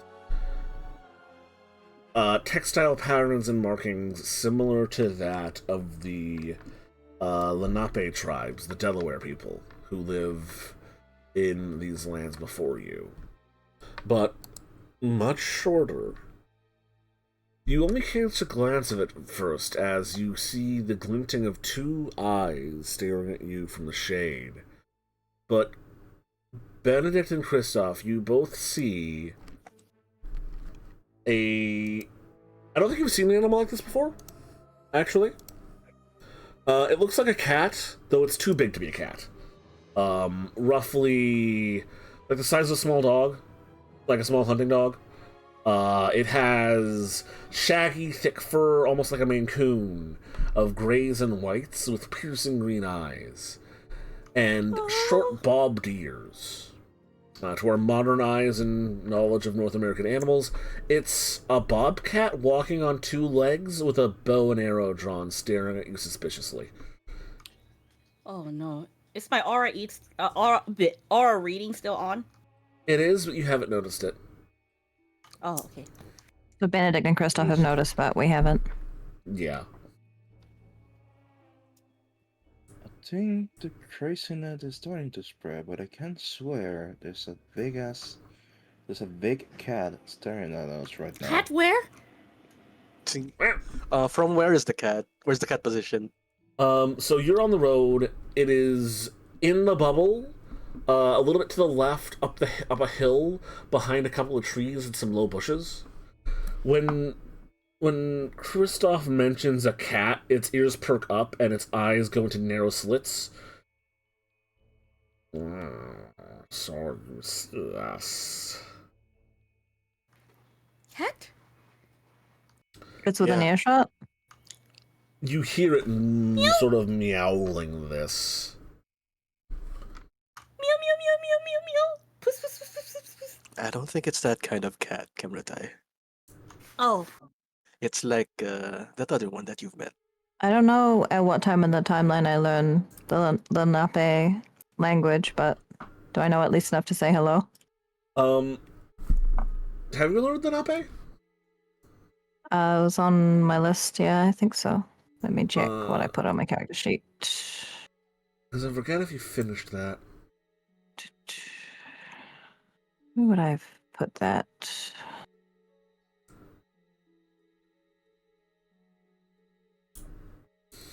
Oh, I would have put it under backgrounds, I think, languages. Hmm. Not backgrounds. Wait, yes, oh, yes. Oh, the language is a merit, right? Yep. Okay. oh. So every time we learn new language, we put on merits, Yeah. correct? My sixth Yeah, you're language. recording your merits. Nape. Well, it's currently speaking maybe in English? It's weird.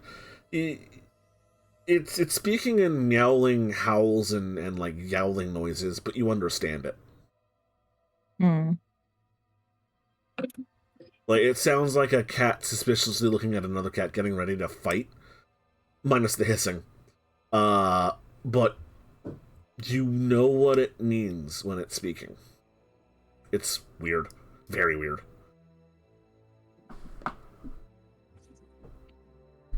Yeah, she's gonna say hello and Nape and ask it to approach. That one speaks the language of the people. You are strange, spider things. This... It looks over its shoulder. You had naught to do with this, did you? No. We're here to make sure that those who are trapped in here are not in danger. There is more danger than that of the people, spider thing. There is danger for the fabric of reality itself. Yes, I worry about that too. Are any of your people trapped inside? You misunderstand. Its bow is still drawn, its arrow is still notched, but it steps out of cover and takes a few steps closer to make it easier to converse. I am not a people. I am of the land. Spider things.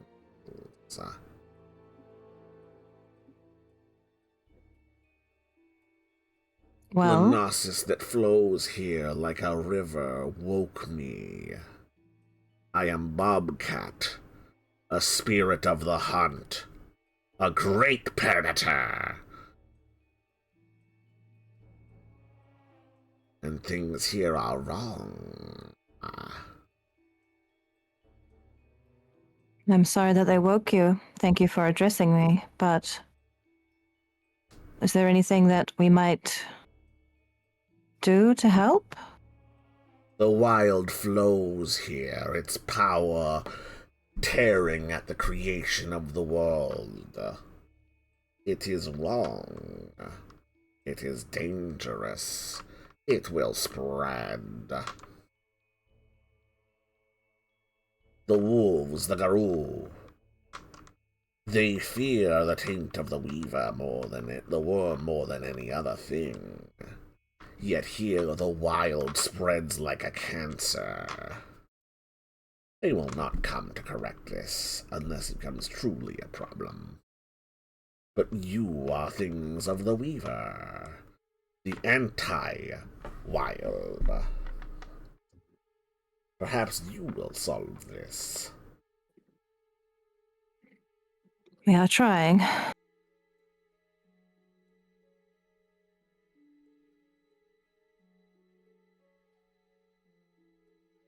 What do you know, spider thing? The creatures who created this, they are attempting to gain some sort of power. Many things create such problems when they step beyond their bounds. They turn back the night sky and make it day, the same day, again and again. It has been this day hence 3 times. Yes, the people are exhausted. You know why they do this? They claim it will allow them to gain their former power.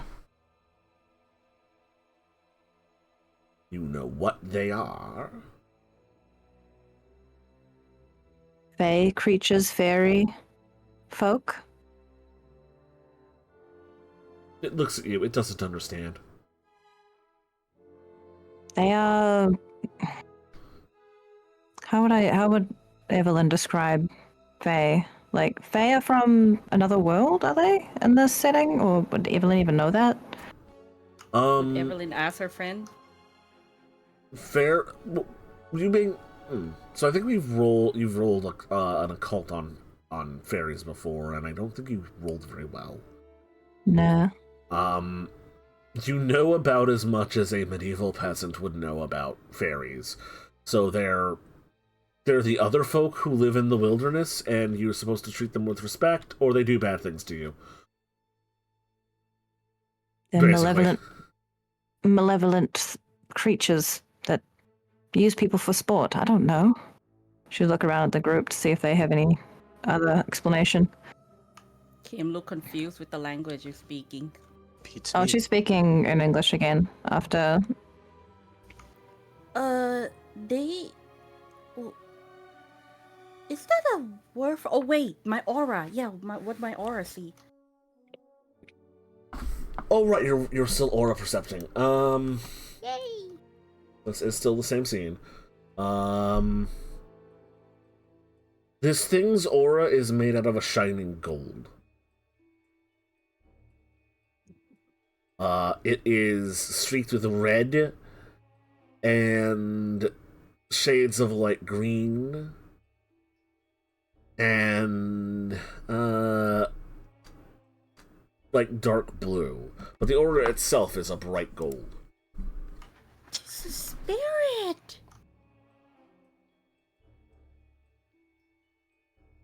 I am Bobcat, great warrior of the hunt. Yes, spider thing. Oh, did he just speak English? He's not. It's not speaking any language. It's making cat noises at you, angry cat noises. But you understand it. You've understood everything it said until now, and it's just sort of yelling at you like a cat that's ready to fight with its haunches up. Hello? Mr. Bobcat.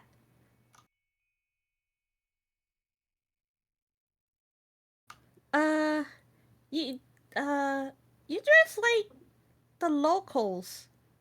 Do you happen to be related to the locals here?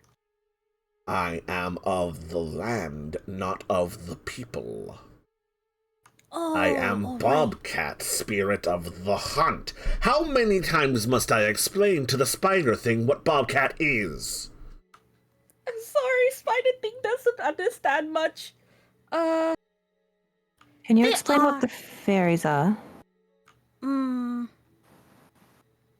They actually, yeah, they're spirits of sort. That's what Claudio told me. Yeah, the fairies are also the spirits, but spirits something else. They are not spirits, they are something else. They have bodies of the people, but they are of the land. They confuse me. What are they? Besides trouble. Well, they call the werfolk the betrayers. It looks confused. Its eyes narrowing and its ears quirking and twitching in a strange fashion. That's all I know. And you throw rice at them.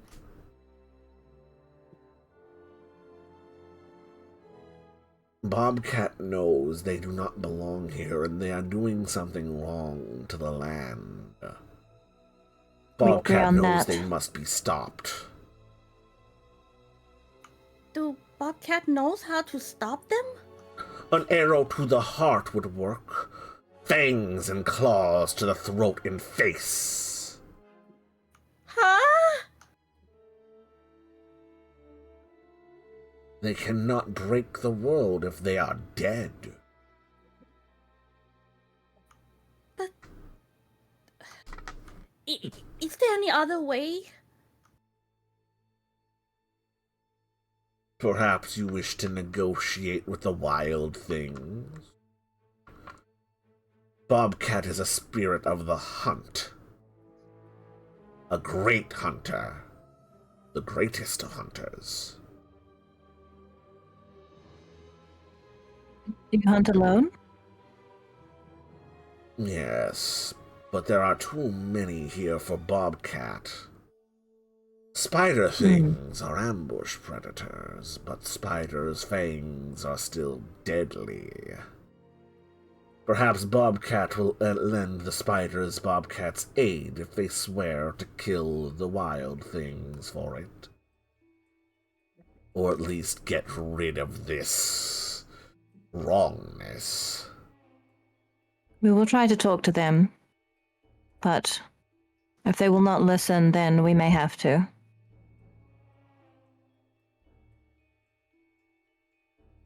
Bobcat will watch from a distance. Thank you. Spider things. If Thank you, Mr. Bobcat. the wild things come to blows, and the spider things go to bite, then perhaps Bobcat shall help. But do not tarry too long. A hunter's patience can only last so long. Understood. Understandable. Thank you, Bobcat. Its ears perk up. You. The wild things approach. Ready yourselves. As it slinks back into the bushes and the shadows of the copse of trees nearby on the hill. There's no other humans about? The lot of you on the other side of the barrier don't see a thing. Kemrutai, your aura perception is still on? Yes. You feel a gust of wind coming in your direction, and you all see a, bunch of leaves flitting on the wind. Kem, the wind itself is sparkling with a dazzling bit of flecking light stappled by the leaves themselves on the wind. Let me change the soundtrack again real fast. That's Miss Van Breck's magic, I believe. Yeah, the wind approaches and forms a small cyclone in front of you. Everyone else, you see these leaves enter a rapid spinning spiral before they coalesce into a mossy green sort of approximation of a woman's form. Hold on 1 second. I said that. Hold on. I said that earlier.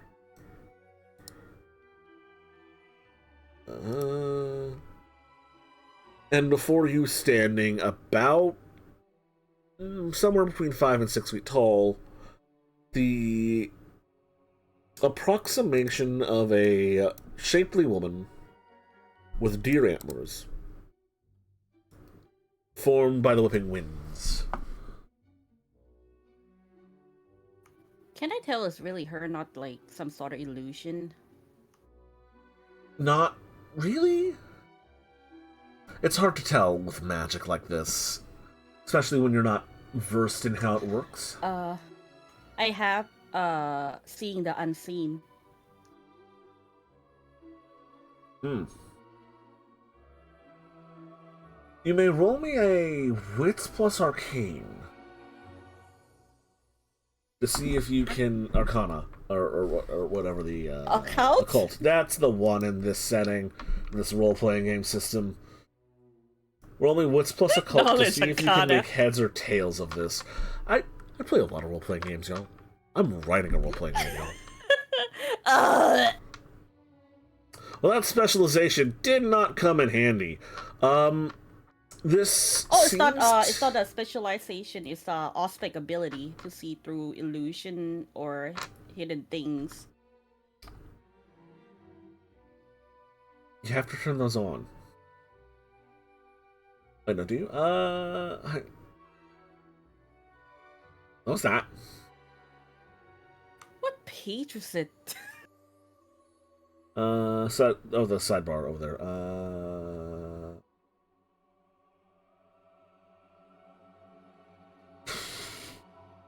Right, that's...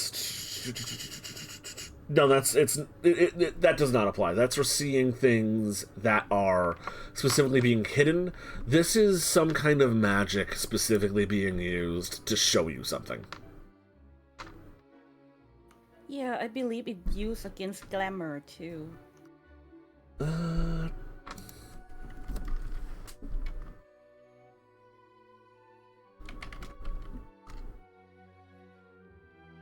If only me dumb remember which page it was.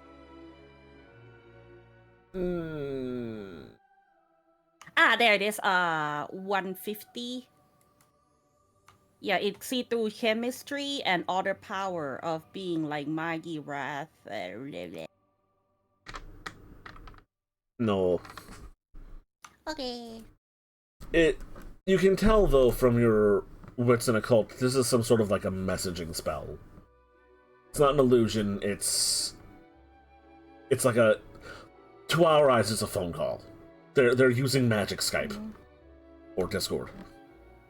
I thought we are going to meet in person. I said we would parlay. I did not say it would be in person. I am fairly busy, as you saw. Well, Your Majesty, greetings. She will do the curtsy, proper manner. Charisma plus etiquette.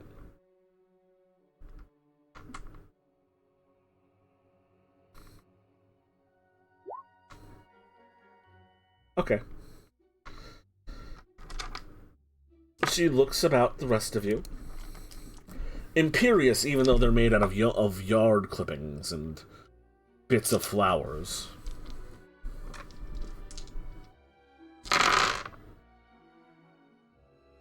And with a voice that carries some strange amount of authority to it. You all know me as Sadie Lane.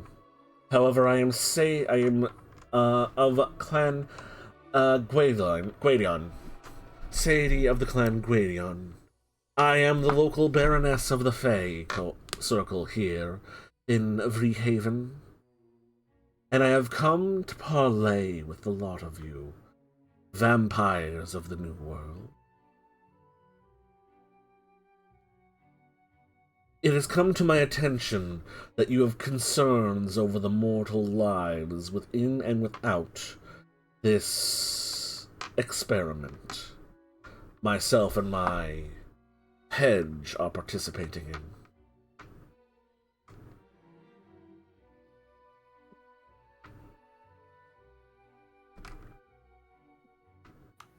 She looks at the others in the coterie if they want to say something. They have not rested in 3 days. It has only been 2. Not even 2. 1.5. They were making preparations for the wedding prior to your influence. Indeed. Let's call it 2, then. Your point? Mortals cannot work tirelessly. They will expire. You are saying you have come all this way to advise me to give my supplicants a nap.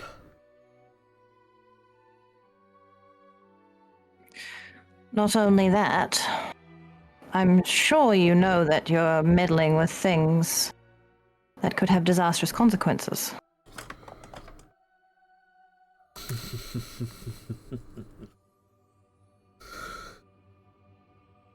I am setting back a tide of destruction. You are not aware of how high I reach this day, nor the heights with which I stand and look down upon.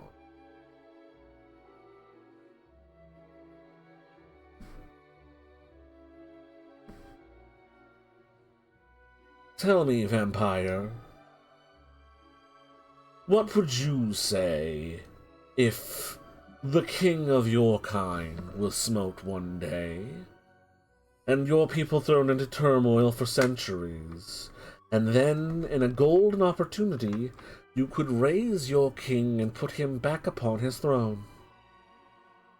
You vampires are all ruled by a single king, yes? Not I. I report to a power much higher than yourself. Much higher than any vampire. Oh, so the Making crucifix a is lot not for of show then? assumptions. I report to No. him. Just point at Kristoff.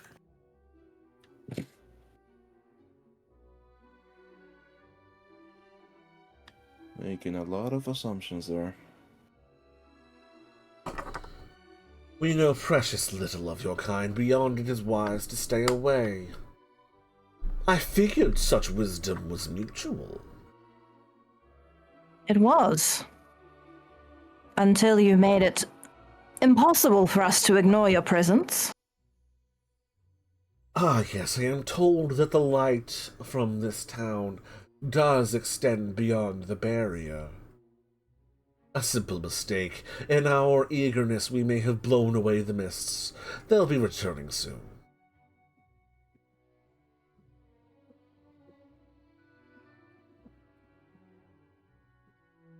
And should you see our kind making a grab for power of this magnitude, would you merely stand back and watch?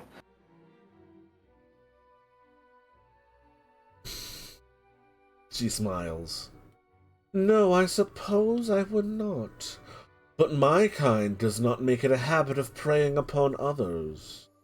My kind makes it a habit of inspiring, of raising those around us up, of being the thing of dreams and wonder and fantasy.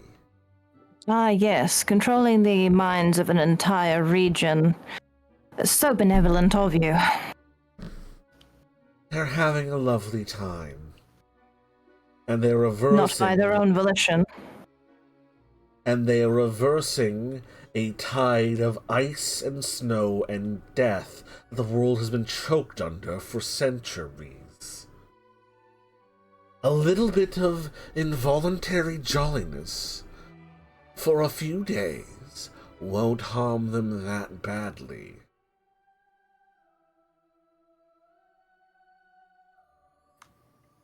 Life and time and death is not all the bad things. Of course they're not. Hmm. You don't know. Of course you couldn't. No, it is. It is not all bad. No, you don't understand. I'm not fighting back against the concept of death, or fear, or time. Such things are normal, natural. The winter has been coming for 100 years, the summer court dying. The time of the death of mankind's divine spark. Of banality, of boredom, where every creative impulse that makes a human life worth anything will be strangled out and killed.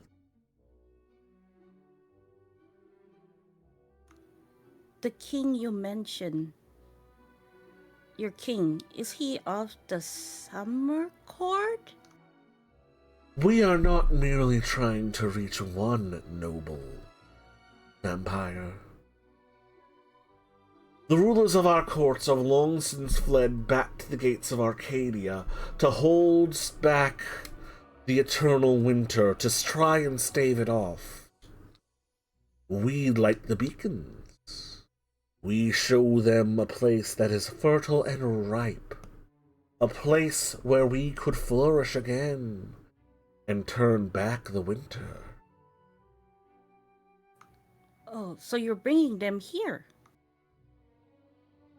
She smiles. The chimera of lawn clippings and flowers, smiling an impossibly wide and surprisingly bright grin. So you are paying attention. Yes. I would like to know more. I would like to know why you're doing this. Because I've explained honestly, I want why. us to coexist. A noble cause. I don't see why we couldn't. Our kind coexisted before the coming of the winter. Back in the olden days. You acknowledge that there is great risk to what you're doing, yes? There is risk, yes.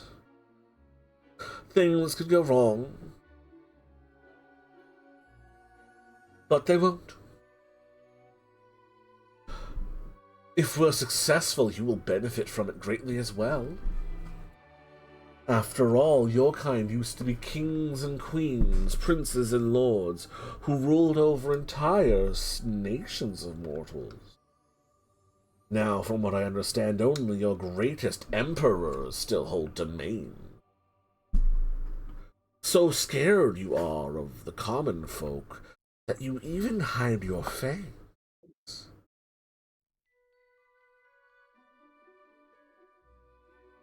You I do not mentioned... Oh, go ahead. I do not fear the common folk. I serve them. And I best serve them by not frightening them. And right now, they are frightened very much by this display. Perhaps you mistake awe for terror. They're very close, but very different. There is a way that they may be directed. Either side, yes.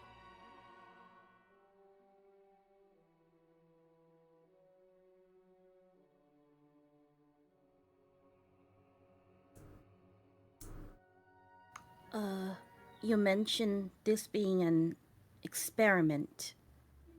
Is there other chance for the experiment without endangering the fabric of reality and the people?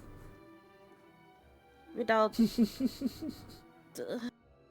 I'm sorry, it's just...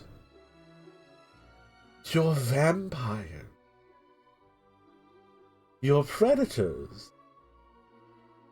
Wolves. Foxes in henhouses. And you're so concerned about the chickens and the sheep. It takes much more strength to protect than to destroy. Well, that's You can very think true, what you Mary. will. You can think what you will of us. You can marvel that we are not in line with the nature of our curse. It matters little. What matters is that this is too dangerous. Oh, it matters a great deal. We've stated our purpose, and if you wish to marvel over it, that's your concern, but how are we to resolve this? It matters a great deal because if you were just slavering beasts, I wouldn't be still talking to you. And it seems we are at an impasse. I could give you my word as a noble Audrey one of the few of the nobilitas still here, that I shall take better care of my subjects in the pursuit of my goal. That I shall reinforce the mists. That I will make sure that every man, woman, and child still within this barrier gets the rest they need between attempts. And that none will be the wiser of our machination. What did you mean by we would benefit also? Well, there'd be less a reason to hide your nature. The old ways could return. Imperious empiric lords and guides ruling over the mortal masses. Or if that's not what you want, an alliance between noble houses. Your goals have something in mind with noblesse oblige. Something I hold in high regard and standing. I could offer you my aid from a higher vantage. Once our goals are complete, it would be as if to have a demigod in your corner.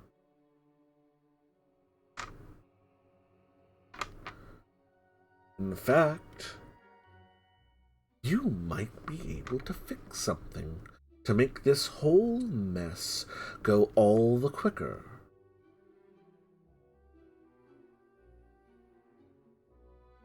Before we discuss that, would you return to me those who are brought here? Sister Evangeline and Claudio and Lila. And Mr. Warman. And Captain Vorman. And there. And Daryl. Yes, our friends. You have a fair few folk you wish returned, and I say this quite literally. The more the merrier, and we are in need of much merriment and mirth. They don't belong here. They belong in our town. Your town is 6 miles east of here. Anywhere else in the world, we'd be in the same burg.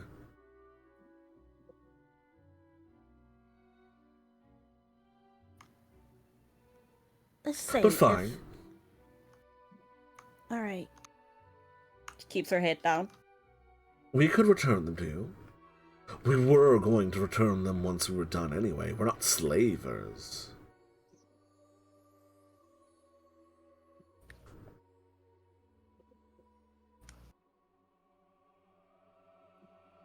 She looks over to Why would you Evelyn. And what is it that is causing an issue for your plans here? A witch. I know. The fairy bringing up a witch in the woods, ruining the plans of merriment and mirth. It's so cliché, it's delicious. A witch? A witch and her apprentice in the woods. Their brew. Painful as it is for me to admit, they are siphoning off a fair bit of glamour for their own ends. To which those ends are, I know not. But it slows the progression. Why, I dare say tonight's wedding would be enough to complete our goal, but the glamour they consume is great.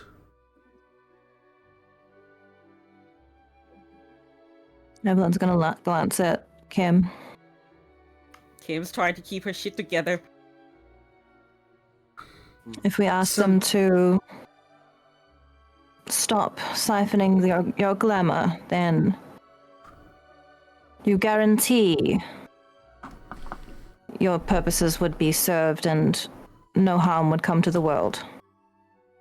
It might take an attempt or two, but on my honor and on my soul, I shall return to you those wayward beings who are lost here, and we would not jeopardize the world. GM out of character. I remember that Lila came to the party with me, right? Yes, you do. And this witch, do you know where she is? She points off towards another part of the bubble, in some foothills a little ways out of the town. She's made her home on a hillock, an old shed near the border of the woods. There she and her apprentice toil away at a kettle, doing God knows what. We would go there, but the woman is in utter bedlam.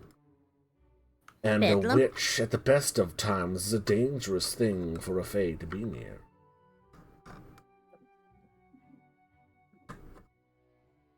That's different place from, like, the place that I know where my friend is, right? Bedlam? Bedlam isn't a place in Greater Freehaven. No, the where she pointed out where the witch hut Oh yeah, is. nowhere near where Lila lives. So that's not Lila then. I mean, it's not Lila's house.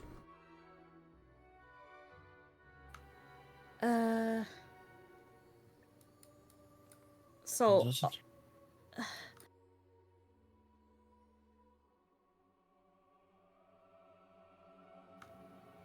perhaps we can try to talk to the witch. I'd be careful. As I said, the woman's in utter bedlam. Off her rocker, as some would say. The Do power you might know have what gone she to her looks head. like? What she looks like? I do.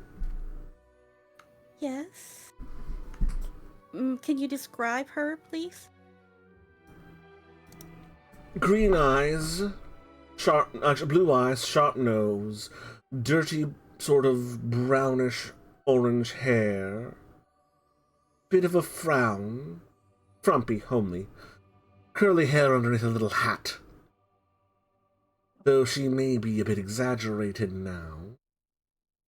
The Famian and whatnot.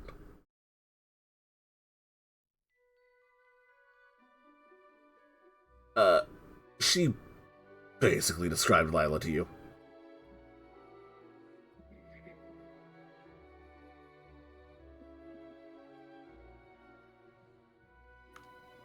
Kim's staring on the ground right now, thinking really hard. By all means, you don't have to kill her or hurt her. I just need her out of here. If you could do that peacefully, if you just wish to conk her on the head, or perhaps give her a sleeping potion, all would be fine. I'll talk to her.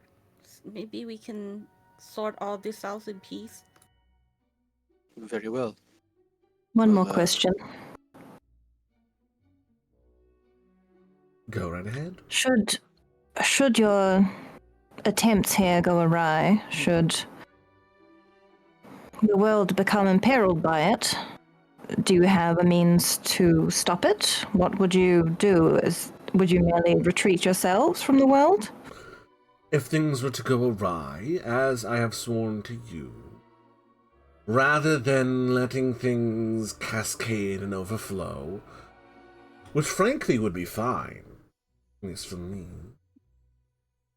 as I have sworn an oath, or shall swear an oath, instead of letting dreaming flow freely to the lands of the waking once more, I shall cordon off Fantasia and bring it to the dreaming.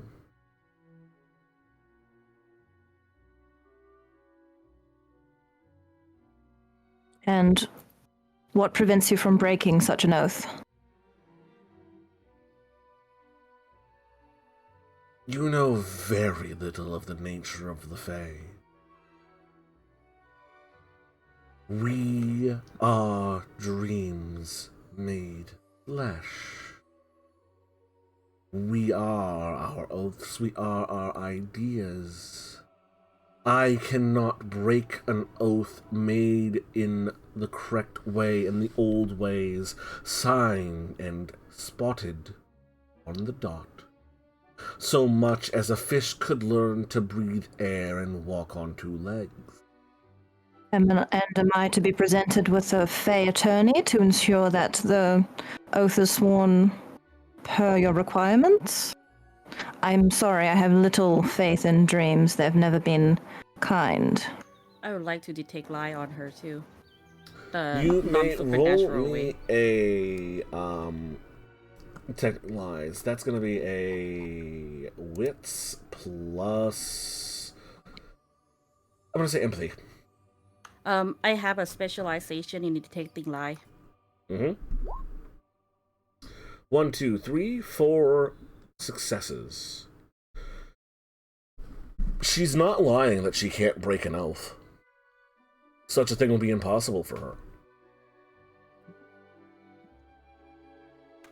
Requires sighing and on the dot siding.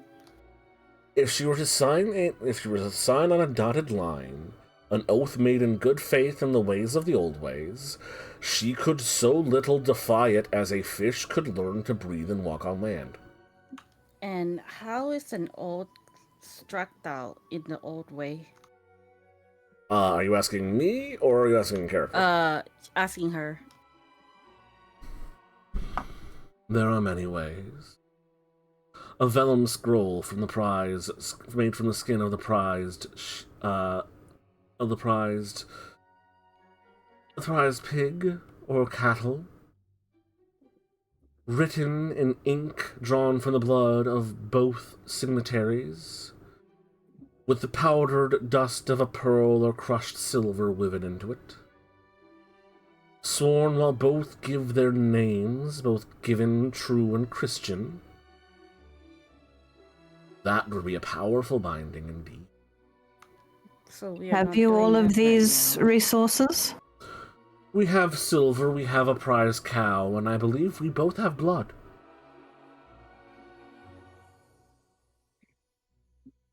Well, Do you have a true I suppose name? mine is borrowed, but As yes, long I as have a it's true yours. name. I assume you have a Christian name. Yes. Then it seems The we have witch. all the things we need. The wish is my responsibility. If it would be anybody's name, it should be my name. Do you have a Christian name, dear? A name you received upon baptism? No. She's not baptized. It will be me. I will bear this responsibility. Where must I go? She points off to the hills again. The witch is in those hills. I'll prepare a contract. Will you return our people before we go to the witch? If you insist enough, yes. It would grant you much goodwill with me. You may pick them up from the village, but do not disturb the bride-to-be or make any interruptions towards the wedding. We shall have nothing to do with the bride nor the groom. She looks pointedly at Kimbertai and Kristoff. Shall we? She Yes, looks of over to course not. Kristoff. Sure thing. Very well. Sure. May I go speak to the witch by myself first? I believe we should all go together, but you can go on ahead. We will remain back if that is your wish, but let us not delay. Let us gather the people and then head to the witch. I trust you to gather the people. Thank you, Evelyn. She'll give courtesy to the... Kimbertai, you're not going off alone. You will remain with us. We will be a little back, but we will still be with you. We don't know if she's in a dangerous position right now. She may not recognize you as a friend. She'll So not hurt me. we need to be sure. There's no The queen there's no said that chancing it at this moment. Yeah, the queen said that she is in a bedlam right now. We're not sure if she'll even recognize you. If I may... Bedlam, for context, Kimbertai, Bedlam was a mental institution for the insane, and it was a very horrible place where people were mistreated very poorly, and so she is not in her right mind, is what is being said. Not so different then. Yes, but would you want to talk to yourself in your worst state? Would you feel safe around that person? Yes. Alone? Well, I feel safe with her alone. You've already stated that you're insane, dear, so we're going to go with you. Please, Evelyn, please. You can speak to her alone, but we need to be with you. She's gonna look to Kristoff, like, help? That's... We are all going at this point. That is final. Two things. Talk to them, but... One, I am a baroness. I appreciate Queen, but if we're being proper. Two, I have to go. Things need tending to. Of course. You have my Thank you for your terms. time, Baroness. And the leaves blow away. And I'm as the so leaves blow away, in their wake, coming up from behind a bush, wrong there.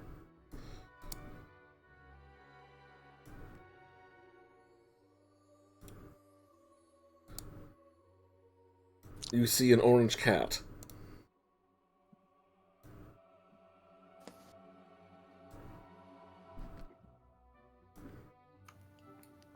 She just glare at the puka. Looks like she's about to cry. You. Ow. Do you know where Claudio, Sister Angeline, and Lila? No, not Lila. Who else are we looking for? Darrow. And Solomon Mr. Darrow. Do you And know? Vorman. And Mr. Vorman. Do you know where they are? That's a very short list of people you're looking for.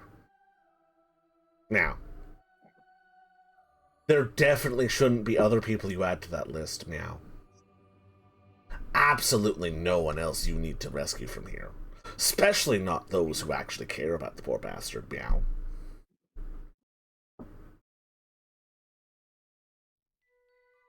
Poor bastard?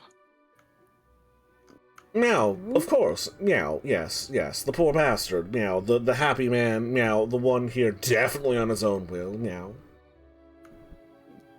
So he's not here on his own view either? I mean, yes, but... Sorry, say again? DM didn't hear you. One thing at a time. Your purpose is not aligned with your Baroness. No, you dial it back a little bit. You said something I didn't hear. She said one thing at a time. She said something about he's not here of his own will. That's the one. Oh, yeah. And then she recalls that, yes, he was under his spell too. Meow, yes. Meow, the one that's absolutely here on purpose, not being kept prisoner, meow. Why, you have any idea? You saw, right? That we were just talking to your leader. Meow, and you should believe everything she has to say and trust her implicitly, meow. Of course we not. don't. Meow. Do you want us to go to war with you? Meow, I'd like you to kill me right now, in fact. No. Well, very well. No! What are you trying to do here? The cat stands up on its hind legs, like a cat does, not like the other weird animal things are, with its paws raised. Meow. Go ahead, but... Meow. You shouldn't listen to me. What are you proposing? You've been lying to me so many times now. A puka can only tell the truth. That's it. Exactly. That is it. A puka can only tell the truth. Then why do you sound so frustratingly sarcastic. Because I can only tell the truth. Whose truth? The truth. There's no such thing as objective truth. I would genuinely love to argue semantics and philosophy with you right now. Even though we have all the time in the world to do so. Go ahead. He doubles over and puts both of his paws over his face, like I mean, she's in like, tell him to go frustration, ahead, in visible keep talking. frustration.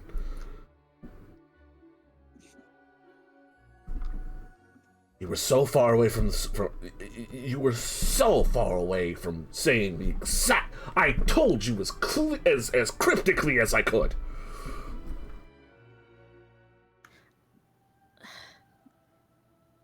Oh. Oh. She's lost it. She has no idea what I'm saying. Right? She's gonna send projecting her thoughts onto her friends. Do I have to roll again? Yes. Oh god, Yeah, let's so you go. sing. I'm just gonna say you pass for convenience's sake, because there's no resources you're spending here. Yeah, I think he means we should take Francois out of here. Because he never tell me any. Wait. What will happen should the experiment succeed to then? Oh, well, Apuka can everything only normal will lie. happen forever, and the mortal world definitely won't be swallowed by the by the dreaming. And the Fey Why are you Lords helping us? will absolutely come to the realm. Will absolutely not stay. Oh, wait. Your DM is loading. And and the lords of the dreaming will definitely stay where they belong, and definitely will not come to the lands of the waking world, and will absolutely not rule it like mad tyrants. Why do you care? 'Cause I hate people. 'Cause I'm not like you. Because I genuinely hate people.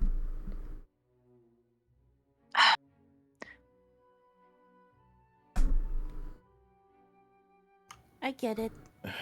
get Remember, Apuka can only tell the truth. Yes, you can only lie, I understand. Oh, thank God. There are eyes and ears everywhere, I think. But I get it. I get it now. Thank you.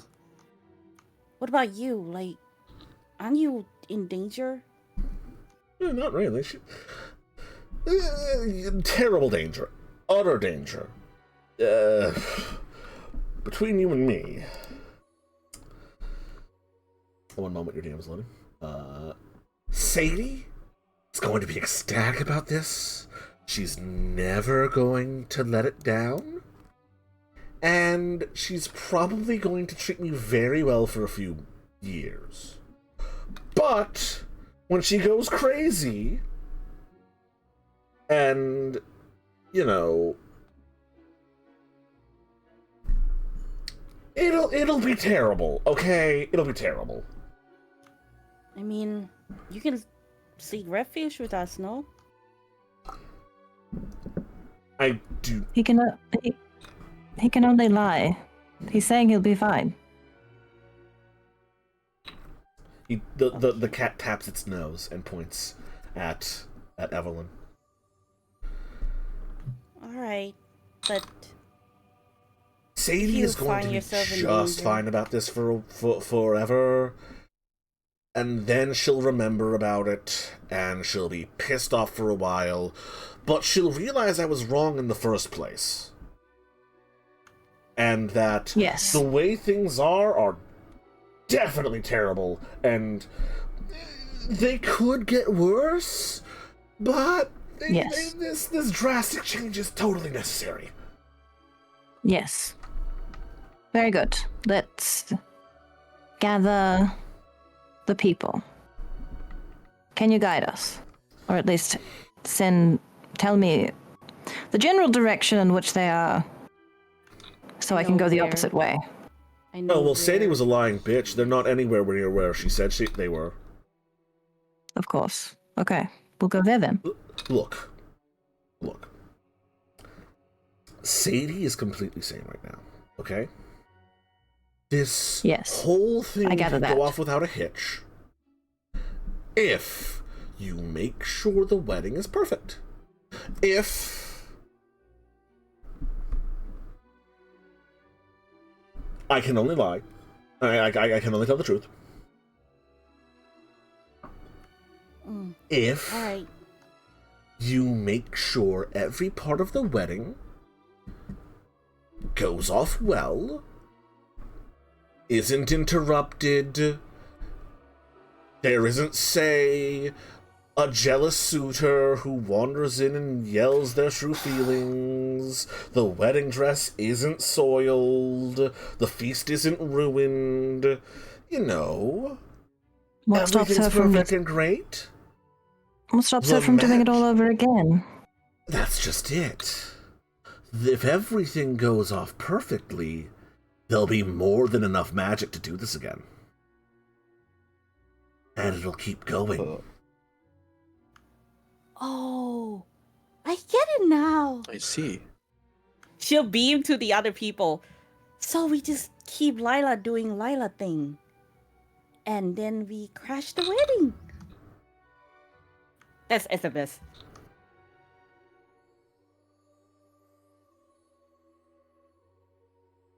Wait a minute. None of that was the truth. Technically. She didn't send it to the cat, No. by the way. She just sent it The to cat just realized what it said technically wasn't a lie at all, and just goes staring off into the middle distance for a moment. Oh no, existential crisis. I certainly don't need a beer right now. I know a place after we I deal with merely this. said exactly what I meant. Whew. The truth Is lies the are cat too strange far things. away? Is the cat far away from us right now? I know he's right in front of you. She pets the cat. I really don't want you to scratch behind my ears right now. Huh? He's asking you to scratch behind his ears. Anyway, Okay, she scratched we have behind his things to ear. do. There. Let's go get our people. And I'm totally not stuck in a cat form because I pissed off Sadie earlier. I can turn back into a man whenever I want. Yes, of Oh. course. I'm very grateful for that. You stay safe. I'm going to ignore you while you're here. Good. Stick right by you two. They stretch out and just sort of hop down along the trail into the town, sort of acting cat-like.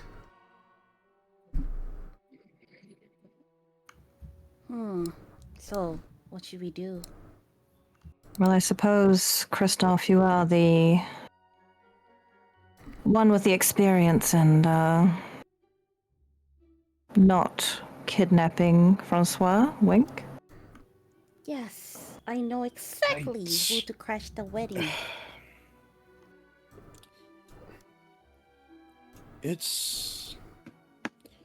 I mean, are we going to actually just take him out of here, or do as suggested is the question? Well, Why not both? yes. Let's take our people first. Well, part of the... We don't Well, know Russians- that the spurned suitor is here, do we? Did anyone see him? I know, I saw him. Very good. That's a start. And I believe I have a history with Francois that Lottie would recognize. You're going to object yourself? No, not only that. I'm gonna ruin her wedding. But that's horrible thing, right? Oh wait, yes.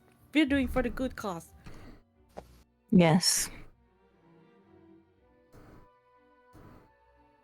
We're going to disrupt it for the right reason. Yes. Well, We'll save nothing them like- and then they can have another wedding all over again. A real More one. normal one. Yes. One that they wish to attend, not a compelled to. It'll be in rehab this time.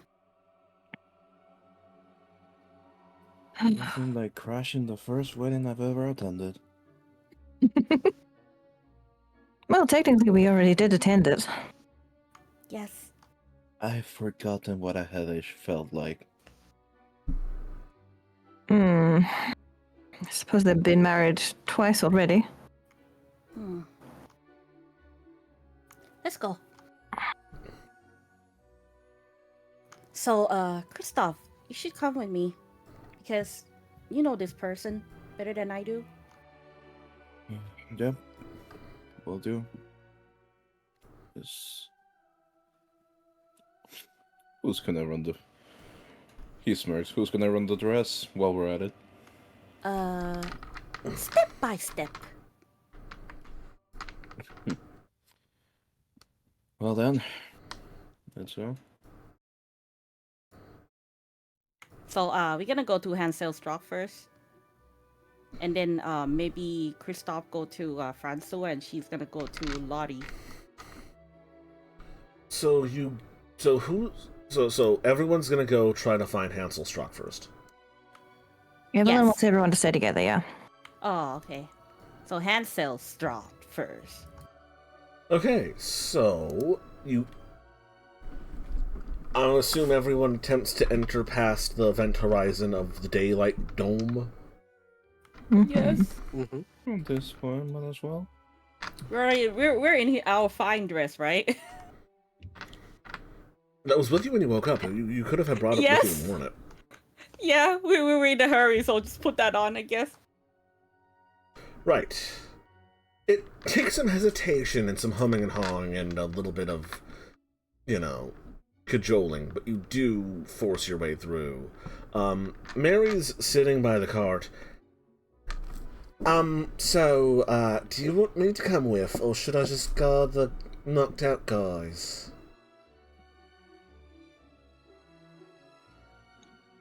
Suppose it would be good to ensure that we have a way out. So Yes. cart doesn't go missing. Or Mary can get the people out why we wrecked this event. Well, then we won't have an excuse for being in the town. I'm sure we'll be watched. They'll watch us, and I think they'll watch Mary. I'm sure they'll watch all of us.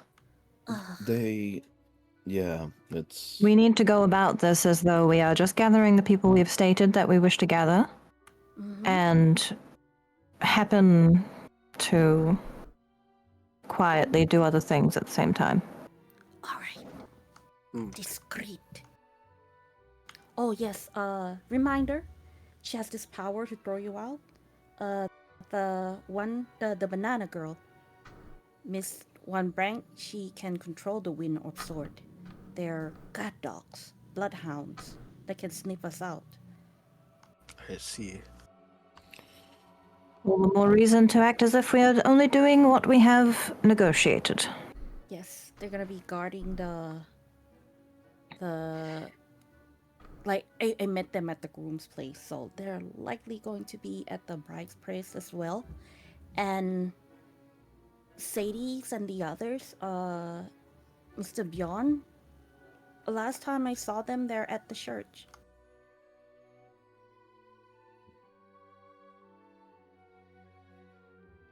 Well, we should hurry, because once they're all at the church together, it will be much harder to do anything. What time is it now? It's really hard to tell. It should be somewhere around 9 o'clock, 8:30 in the evening, early in the evening, or the night. So we have about 3-4 hours before the actual event. If it stands to reason that it's going to happen at midnight again, yes. All right. We're not sure. To Hansel Strauss. So you make your way into the center of the town, and do you just ask around for him? I would check with the area where his family hang out, or look for aura. That's easier. Yeah, because his aura would be know, green. Do we know like who he associates with usually? His family. Maybe we can see if we see any of them or their servants around. That would be an intelligence plus politics. Let me have a look at that. To sort of know the local realpolitik. Okay. I'll just scan for the saddest aura, the green and silver aura. Evelyn, you know that he usually is running most of the business for his father, as his father is a infamous curmudgeon and pain in the ass for everyone in town that people have to put up with because he's got a lot of money. And their business is horses? Their business is milling, I believe, but they branched out into horse breeding and ranching. Alright, so milling. They live here? That's their local town? They live in Vreehaven, but they are family friends with the Silvers, and the Silvers are from about here. Or at least Lottie is. Okay, so we want to find a servant or member of the Silver family.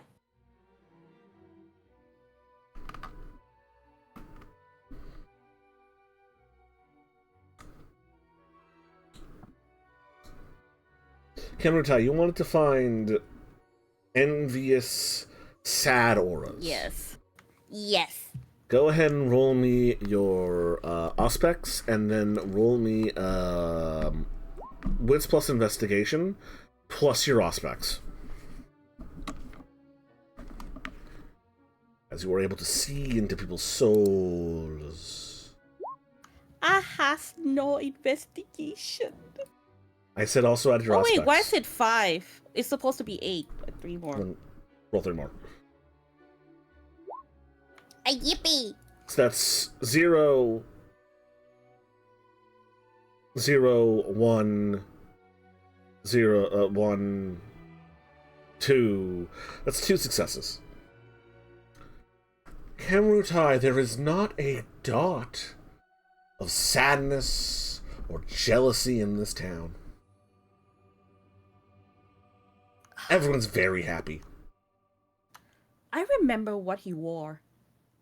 I'll look Yes, for you that do. instead then. Yes, the glasses, the red hair, comb back, green suit. You may give me a wits plus investigation. Ooh. Can I heighten sense with my eyes too? Your heightened senses will help. Okay, heightened senses. Oh no, it's broken. Okay, heightened sense.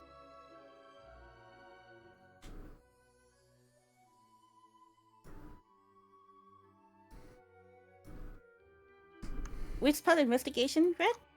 Yep. It's so bad. Ugh. And, Evelyn, you Aspect wanted 5? to ask around. Give me... I more wanted to see if I can recognize anyone, because I don't want to make it too obvious who I'm looking for, because I'm not supposed to be looking for them. That will also be wits plus investigation. Okay. Kristoff. Kristoff. If she's saying something and us coming through. What is it? Red hair, glasses, green suit, his hair combed back, probably having a drink in his hand. I narrow it down to the guy itself. You can also look for the father. It's really hard to miss. The guy that we said that one time. Yeah, but I don't know what he's wearing today. Well, that's a face that you don't forget. Let's see. He also helps looking around. Go ahead and give me another what's an investigation, because Evelyn's already rolled.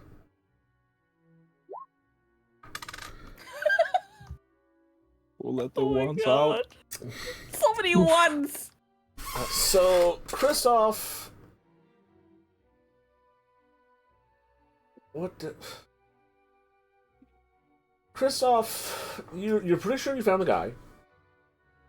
You call out to him, you walk up to him, they're not responding to you. You end up... He's out in a field, looks like they're contemplating something as they stand in this golden field of flowing grain. Takes a couple minutes to stomp your way out there, and grab them by the shoulder and spin them around. It is a scarecrow in a green suit with a stained few orange rags for hair. You're in the middle of a field.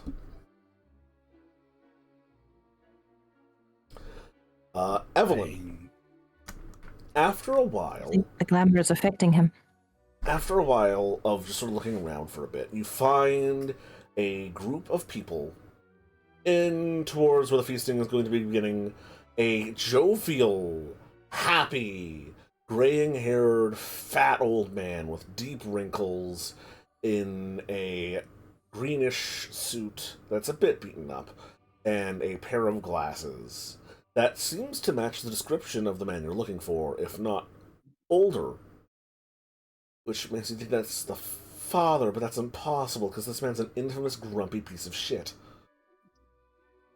Well, no one's grumpy today. Indeed. He's telling stories to a gathered bunch of children in front of him. Okay, I'm gonna approach him. Hello. Madam. It's Strauss, right? Out of character? It is Struck. Struck, okay. Mhm. Mr. Struck! Do I know you? Oh, we may have met in passing. Perhaps you may be Curious. confusing me for my son. I am in surprisingly good spirits today. Yes, indeed. Have you seen him about? Oh. Well, between you and me, my little Hans has a bit of a crush on Lottie. They grew up together, and practically inseparable, like brother and sister when they're kids. Likes her more than he likes his own sister, in fact. The poor boy was distraught. He came here, would put on a brave face, help his dear Lottie be prepared for a happy new life, put on a brave face for her. Yes, I'm sure. He must be happy for her, despite his own feelings. Well, the poor boy, he came down with something, it was perhaps the ennui of it all, and he had to go home. He left a lovely speech, though. I'm going to be reading it on his behalf. I see. Is he already at home? Should be. He left shortly this morning. He said that if he was here, he would possibly give Lottie some mixed feelings, and that he was so happy for her that he didn't want to do that. Such a gentleman. Indeed, indeed. He gave me his speech and everything. It's lovely and so nice. He left on horseback? Why, I think he did. I think he took my horse. I see. Well, Evelyn, all's well then.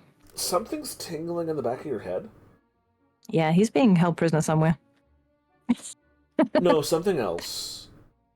Oh. You may roll me willpower plus your intelligence. Willpower. My current willpower or total? Current. Current? Okay. Yep. So that would be...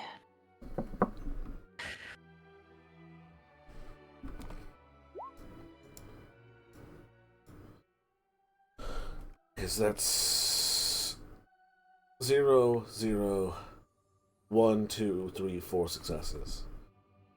You remember something of the night before, of the first time the wedding happened. Mm-hmm. After the wedding, a weird calm fell over you all. The panic of the sunlight vanished, and you decided to go along with things for a while?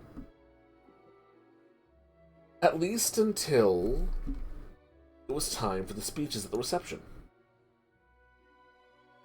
Hansel came up, practically tears rolling from his eyes and visible sweat under his armpits, as he began to try and give a speech about Lottie and how much of a special woman she was and how lucky Francois was. Until he broke down in tears and began just having a scene. Then for a moment, time stopped.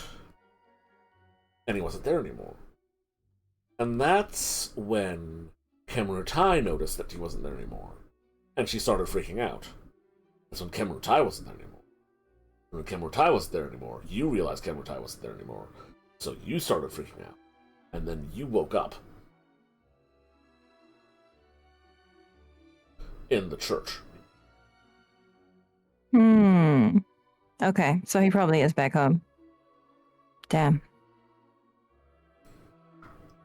Okay, Evelyn's gonna excuse herself from Strunk Senior and go back to the others and explain. I believe I know what happened when we were here before. Hmm? As each person caused an issue, they were ejected. Struck Junior objected by, well, he was being forced to read a speech of how he is so happy for the couple. And then he was suddenly vanished. And then Kimbertai, you realized he was vanished, and you began to make a scene, and you were vanished. And then apparently that's when I became alarmed, and I was vanished. Sounds just like me. So, he is hours away. Back in Rehaven.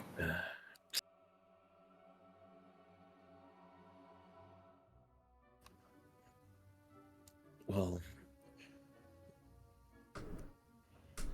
nothing. Wait, he doesn't stay in Brehaven, no? They have their own farmstead with all the horses. Well, he's probably been returned to his bed. He may even be asleep. Crystal, do you remember where they are? I mean, you're a friend with them. Yeah, they are, if I recall correctly, on the, they have their lands on the outskirts of Rehaven. So We could send If they're Mary back to get home. him. Actually, no, I can go. Christoph! another thing that I was about to suggest, we could Yes. just gather information today. Just do something petty, so that go talk to Lila. Do something petty so that the wedding goes slightly off today. Then come full force tomorrow. That is not possible if we're going to sign a contract stating that we will not interfere. Yes. I can go back to the carriage. I could go get him to come over. We need you to be there for Lila. Could we not send Mary? No. I don't have to go physically. Oh, yes. Well, if you can convince him to come of his own volition, but he may be prevented if he's not protected. Mary Well, could meet him part way. when we re-enter this place, we didn't get controlled by the spell. I think he's safe. I think he would be safe if he come over. No, they may physically stop him from entering. That's what I'm saying. Oh.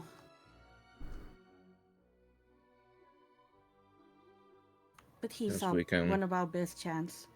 Yes, so what you could do is go back, speak with him however you might, if you can speak to his mind, and have him come toward Fantasia and Mary, meet him on the road, and bring him the rest of the way. Yes.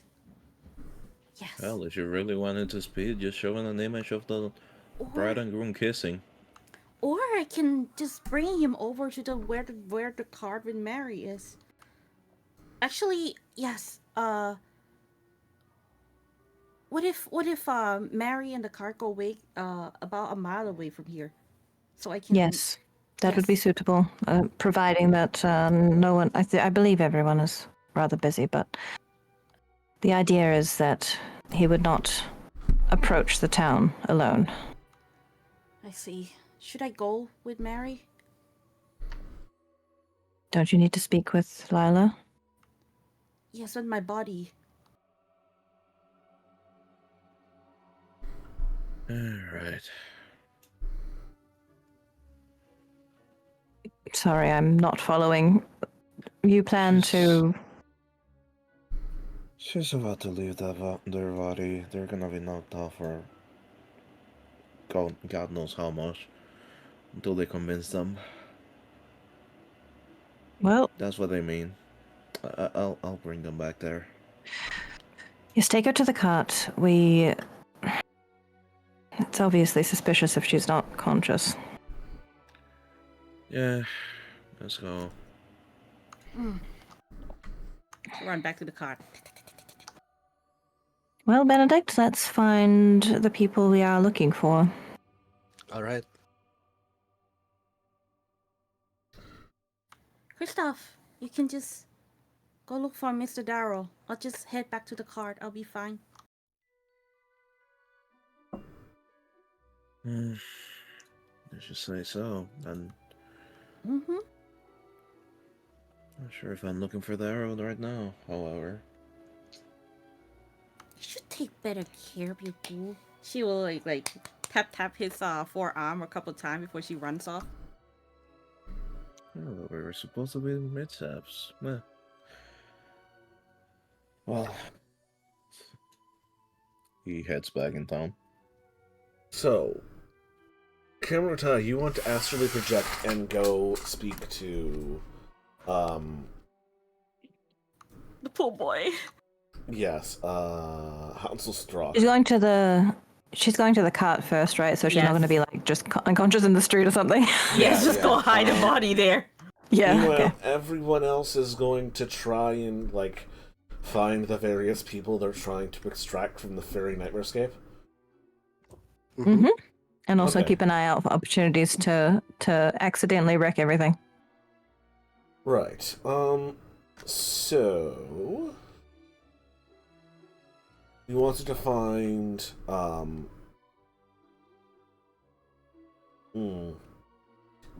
Gabor Vorman,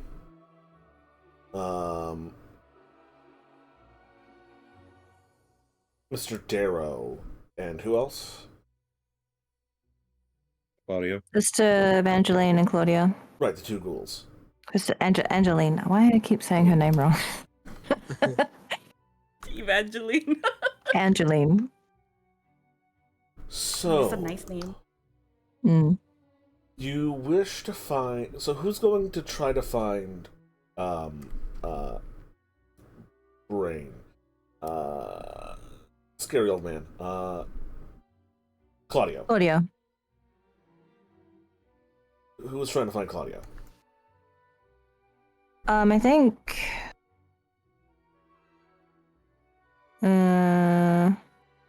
Because I guess. is Christoph still searching, or has he gone back with Kim? No, he going back in town. I guess everyone's Okay. just looking. Just So are keeping we, an are eye we to, looking all like, at the same time, or just staying in a group? Except for Kim, Yeah, who's we'll stick actually together. projecting. Yeah, might as well. So while Kim is passed out in the cart, sending her spirit somewhere in around the local township of Rehoven to find the Strock estate, our coterie finds themselves drawn towards the smells and spices of a kitchen after asking around for Claudio. Parked out in front of the doors of the kitchen, standing guard like a pair of stone sentinels, are a pair of small, pudgy bipedal rabbits.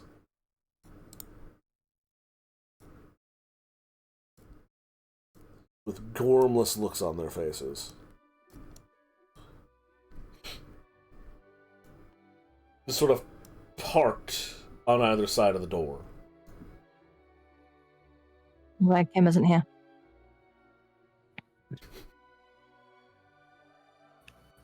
Huh. Very particular animals. They're both wearing doublets that are of... They were in fashion perhaps 50 years ago. They both also seem to have outgrown them slightly. As one of them blinks one eye at a time and looks up at the lot of you. Hello! Yes, hi. Greetings. Hi! You want to get in the kitchen?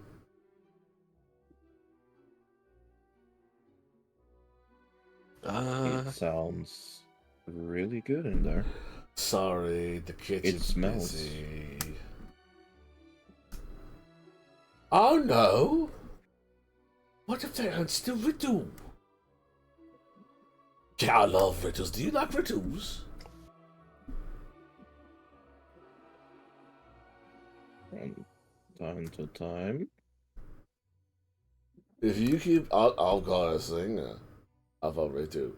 If you can answer it right, I'll let you inside. Okay? Okay.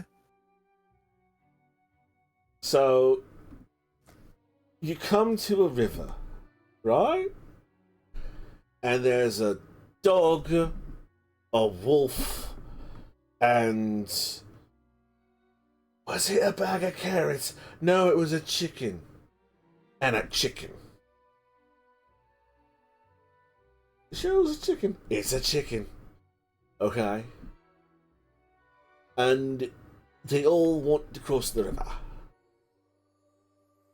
The problem is,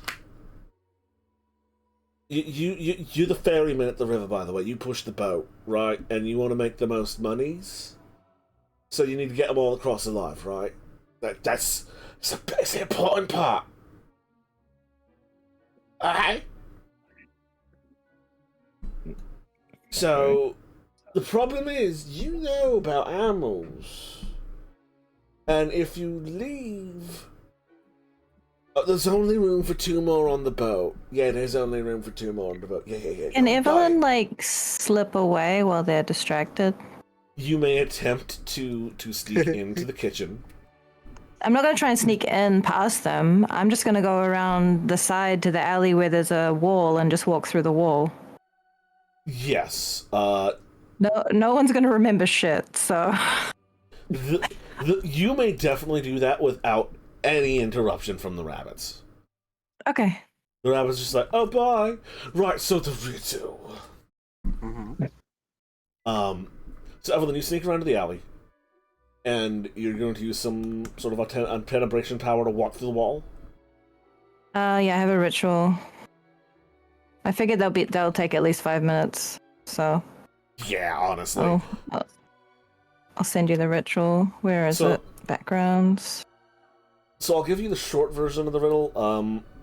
You have to get all 3 across. If you leave the dog with the fox will kill the dog. Or the dog will kill the fox. If you leave the fox alone with the bunnies, the fox will eat the bunnies. If you leave the fox and the dogs and the rabbits alone, I think the dog eats the rabbits. How do you get them all across?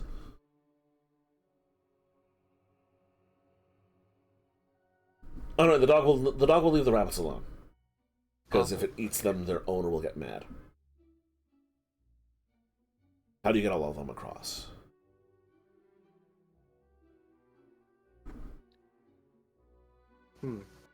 So, the real question is, do we want to actually answer it, or do we want to just mess around while certain someone is doing something?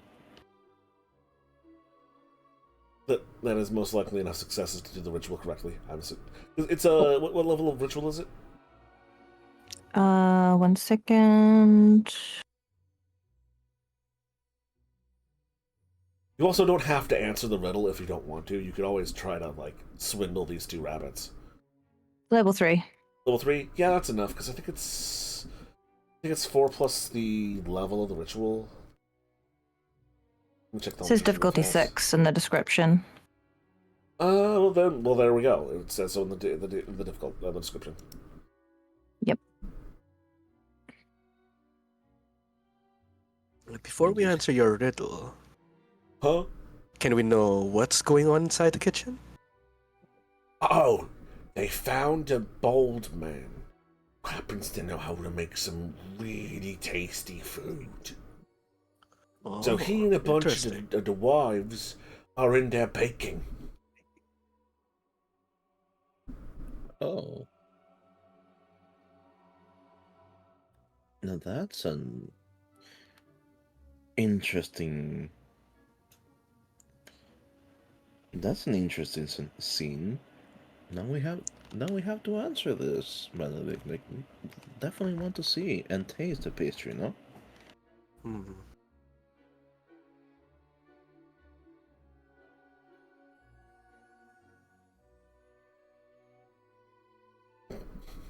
So, I just have one question to the group. Are you just going to fuck around or let Evelyn handle this? Or are you going to try to swindle the rabbits? Or are you going to actually try to answer the riddle? How do we swindle them? Got any ideas, Christoph? I mean, I was tempted to just fuck around, but we could just also answer it and just whatever. Because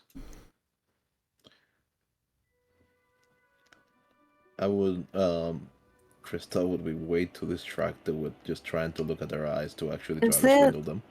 Is there anyone else around? Like, could they just literally just chokehold them?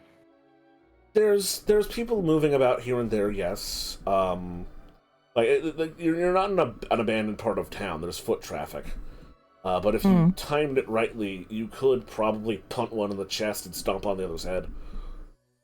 They're bipedal, but they still come up to your shin. Just to knock them out, but it's just an option. Just look at their face. Come on, how? I can't hurt them. Look at wall-eyed faces. I told you, I drew in a shit ton of art for this.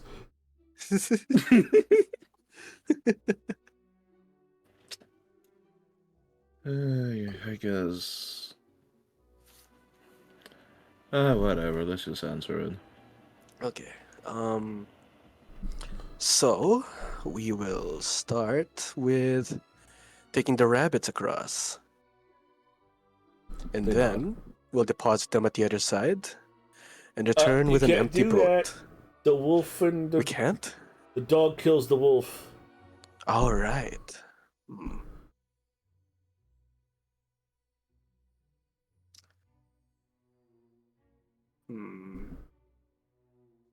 Then we'll take... We're cross with the wolves, then. We'll take the... Yeah, just cross with the wolf. Yeah, we'll cross with the wolf. Deposit it on the other side. Guy. Return. Take the chicken across. Uh-huh. Take the wolf back. Uh-huh. Then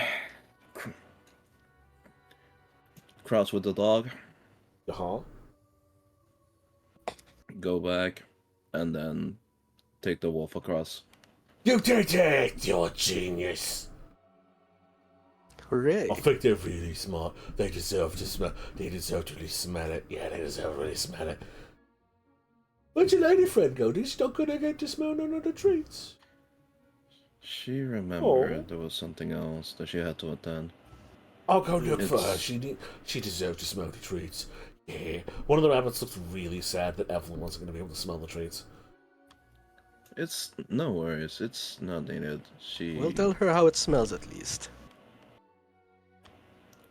Okay. Meanwhile, Evelyn, inside, you face the wall. You managed to enter in a shadier spot, so the people who are actively not paying attention to you and slaving over these ovens and these layers and layers of pastry are not noticing anyway. I need you to give me a bravery roll or a courage, Bravery. Oh, as because there of the is a highs. roaring Evelyn in the room. Okay.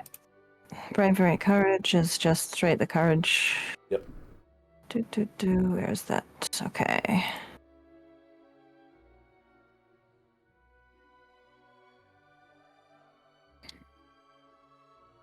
Oh, helps if I spell roll correctly.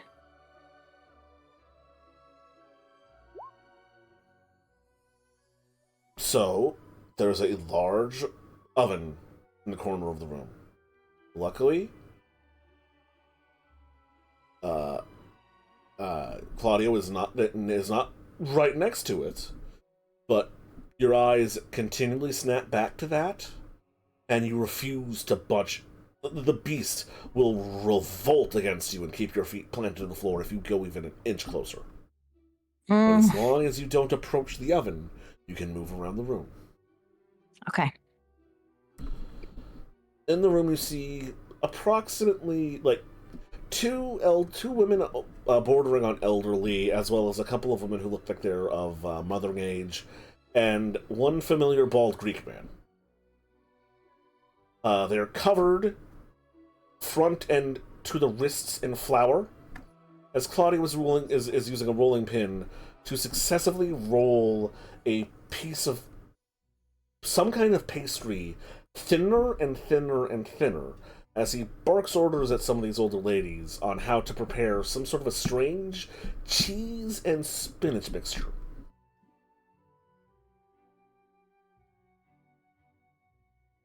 Vivica knows what that is, but Evelyn probably doesn't. No. Anyway. She's gonna walk up to him. Just make sure that it is of the proper consistency, otherwise it will not cook right. Do not distract me any further. This pastry must be wafer thin. Claudio. Oh, Evelyn, are you here to help bake? Have you made spanakopita before? No. No. Spinach pie. You're needed elsewhere. Where might that be? Exactly. Somewhere where you are not slaving away in a kitchen. I have not been able to create one of my native dishes in quite some time. I'm excited to taste it. I'll buy you everything you need when we're back home. But you can't stay. And why the heavens not? Have you seen the sky? I've been indoors all day. Okay, Evelyn, come with me. You're acting a bit strange. Are you alright? It's a wedding. You're a nun. Relax a bit. Claudio, look at me. He does. His eyes are rolled back. Yep. But I know, his eye, he is a ghoul. His eyes are foggy, like there's a film over them. He's a little bit there. Okay. I know She's this may seem beneath me, but She's gonna put both hands on his shoulders and lean in close and whisper in his ear. The Fae are performing a ritual. I am getting you out of here. roll me charisma plus expression. Okay. Where are those steps?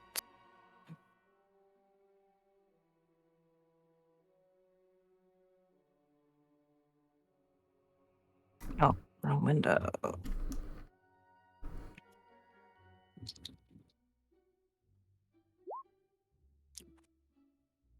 That's a success.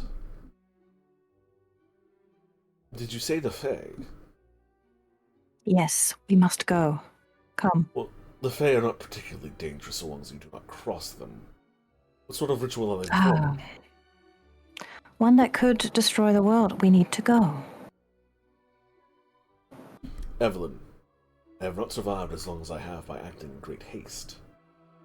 Now, I can tell by your demeanor that We this need is to important. go and stop them.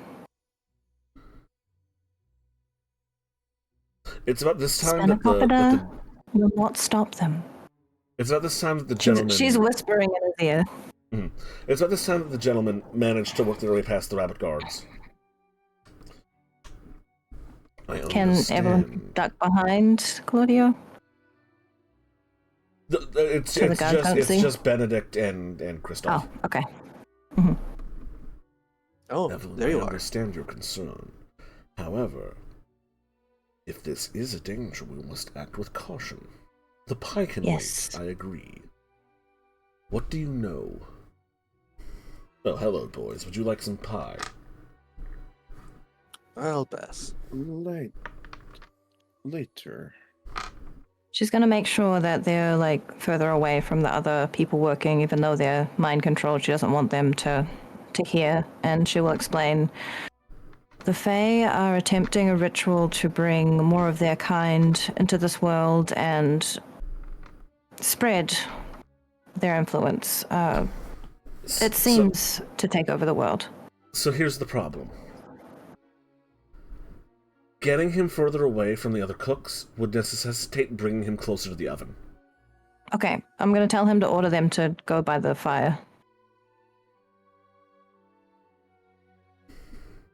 They are very busy, Evelyn.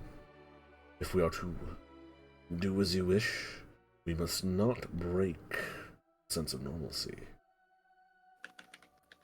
You can make another courage roll to try to get a little to try and stuff the beast further down. Who is in the room? Because I need to figure out if they know other languages that are common between me and Claudia. Currently 4 townsfolk, Benedict and Christoph. So do the 4 townsfolk, do I know what languages they speak? Not really. The most common languages in the region are German, Dutch, French, and English. French being a minority amongst those 4. Claudio knows Latin, right? Claudio absolutely knows Latin. He knows Latin in the original Roman pronunciation. All right, we're whispering in Latin. There we go. So she's going to explain that the wedding for the Fae to consolidate their power with this ritual, they need for the wedding to be perfect, which is why they're slowly ejecting people who object. But if we can make things go very wrong all at once and also have some other factors, we can hopefully make it so disastrous that they don't have the magic to continue. Because they've already been at this for 2 or 3 days. He pauses a moment. This is now the 24th, so this will be the 3rd wedding. He pauses a moment and looks at her, and again in Latin. Are you saying the Fae are exerting influence over the mortal population of the town? Yes, I mean, look at their eyes. I had not noticed that. You yourself have foggy eyes. He pauses a moment. I hadn't noticed anything was amiss. No one has. Claudio, Well, Benedict, outside bring of me the that town, pie everyone tin. sees. Outside of the town, everyone sees that the sky is bright in the middle of the night, and there's a rainbow hue to the sky, but centered over Fantasia. Indeed. Do either of you bring him the pie tin? Oh, that was a command? Yeah, sure. He takes Yeah, the he pie said that tin. in English, the rest is in Latin.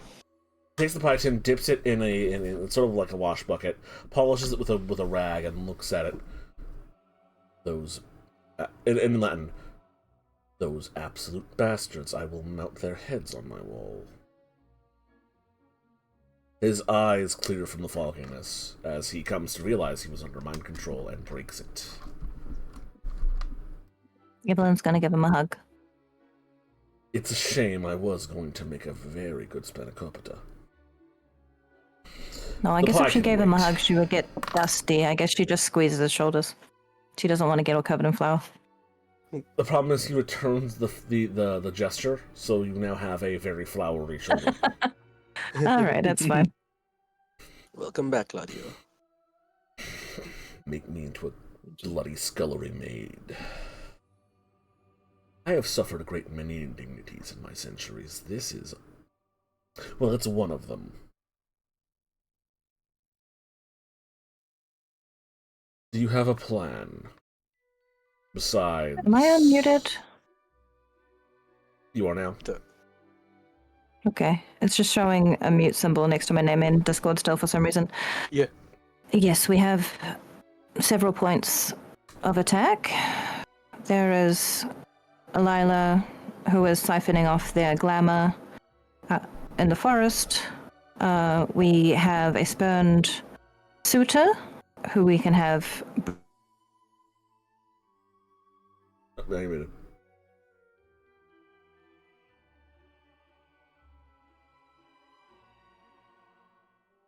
Oh boy. Oh.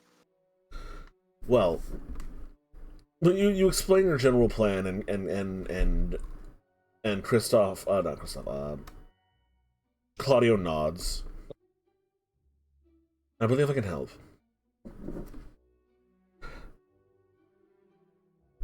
Bethany, stop working on the buttercream. I will take care of that. My mind is my own and a very personal thing. To have it tampered with, I am very upset.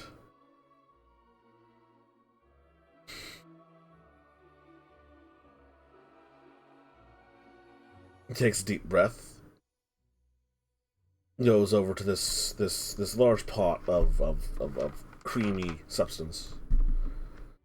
Sugary stuff. When Kimrutai came to me, actually, speaking of the Fae, I told her to carry around several objects that could easily scattered around to confuse them.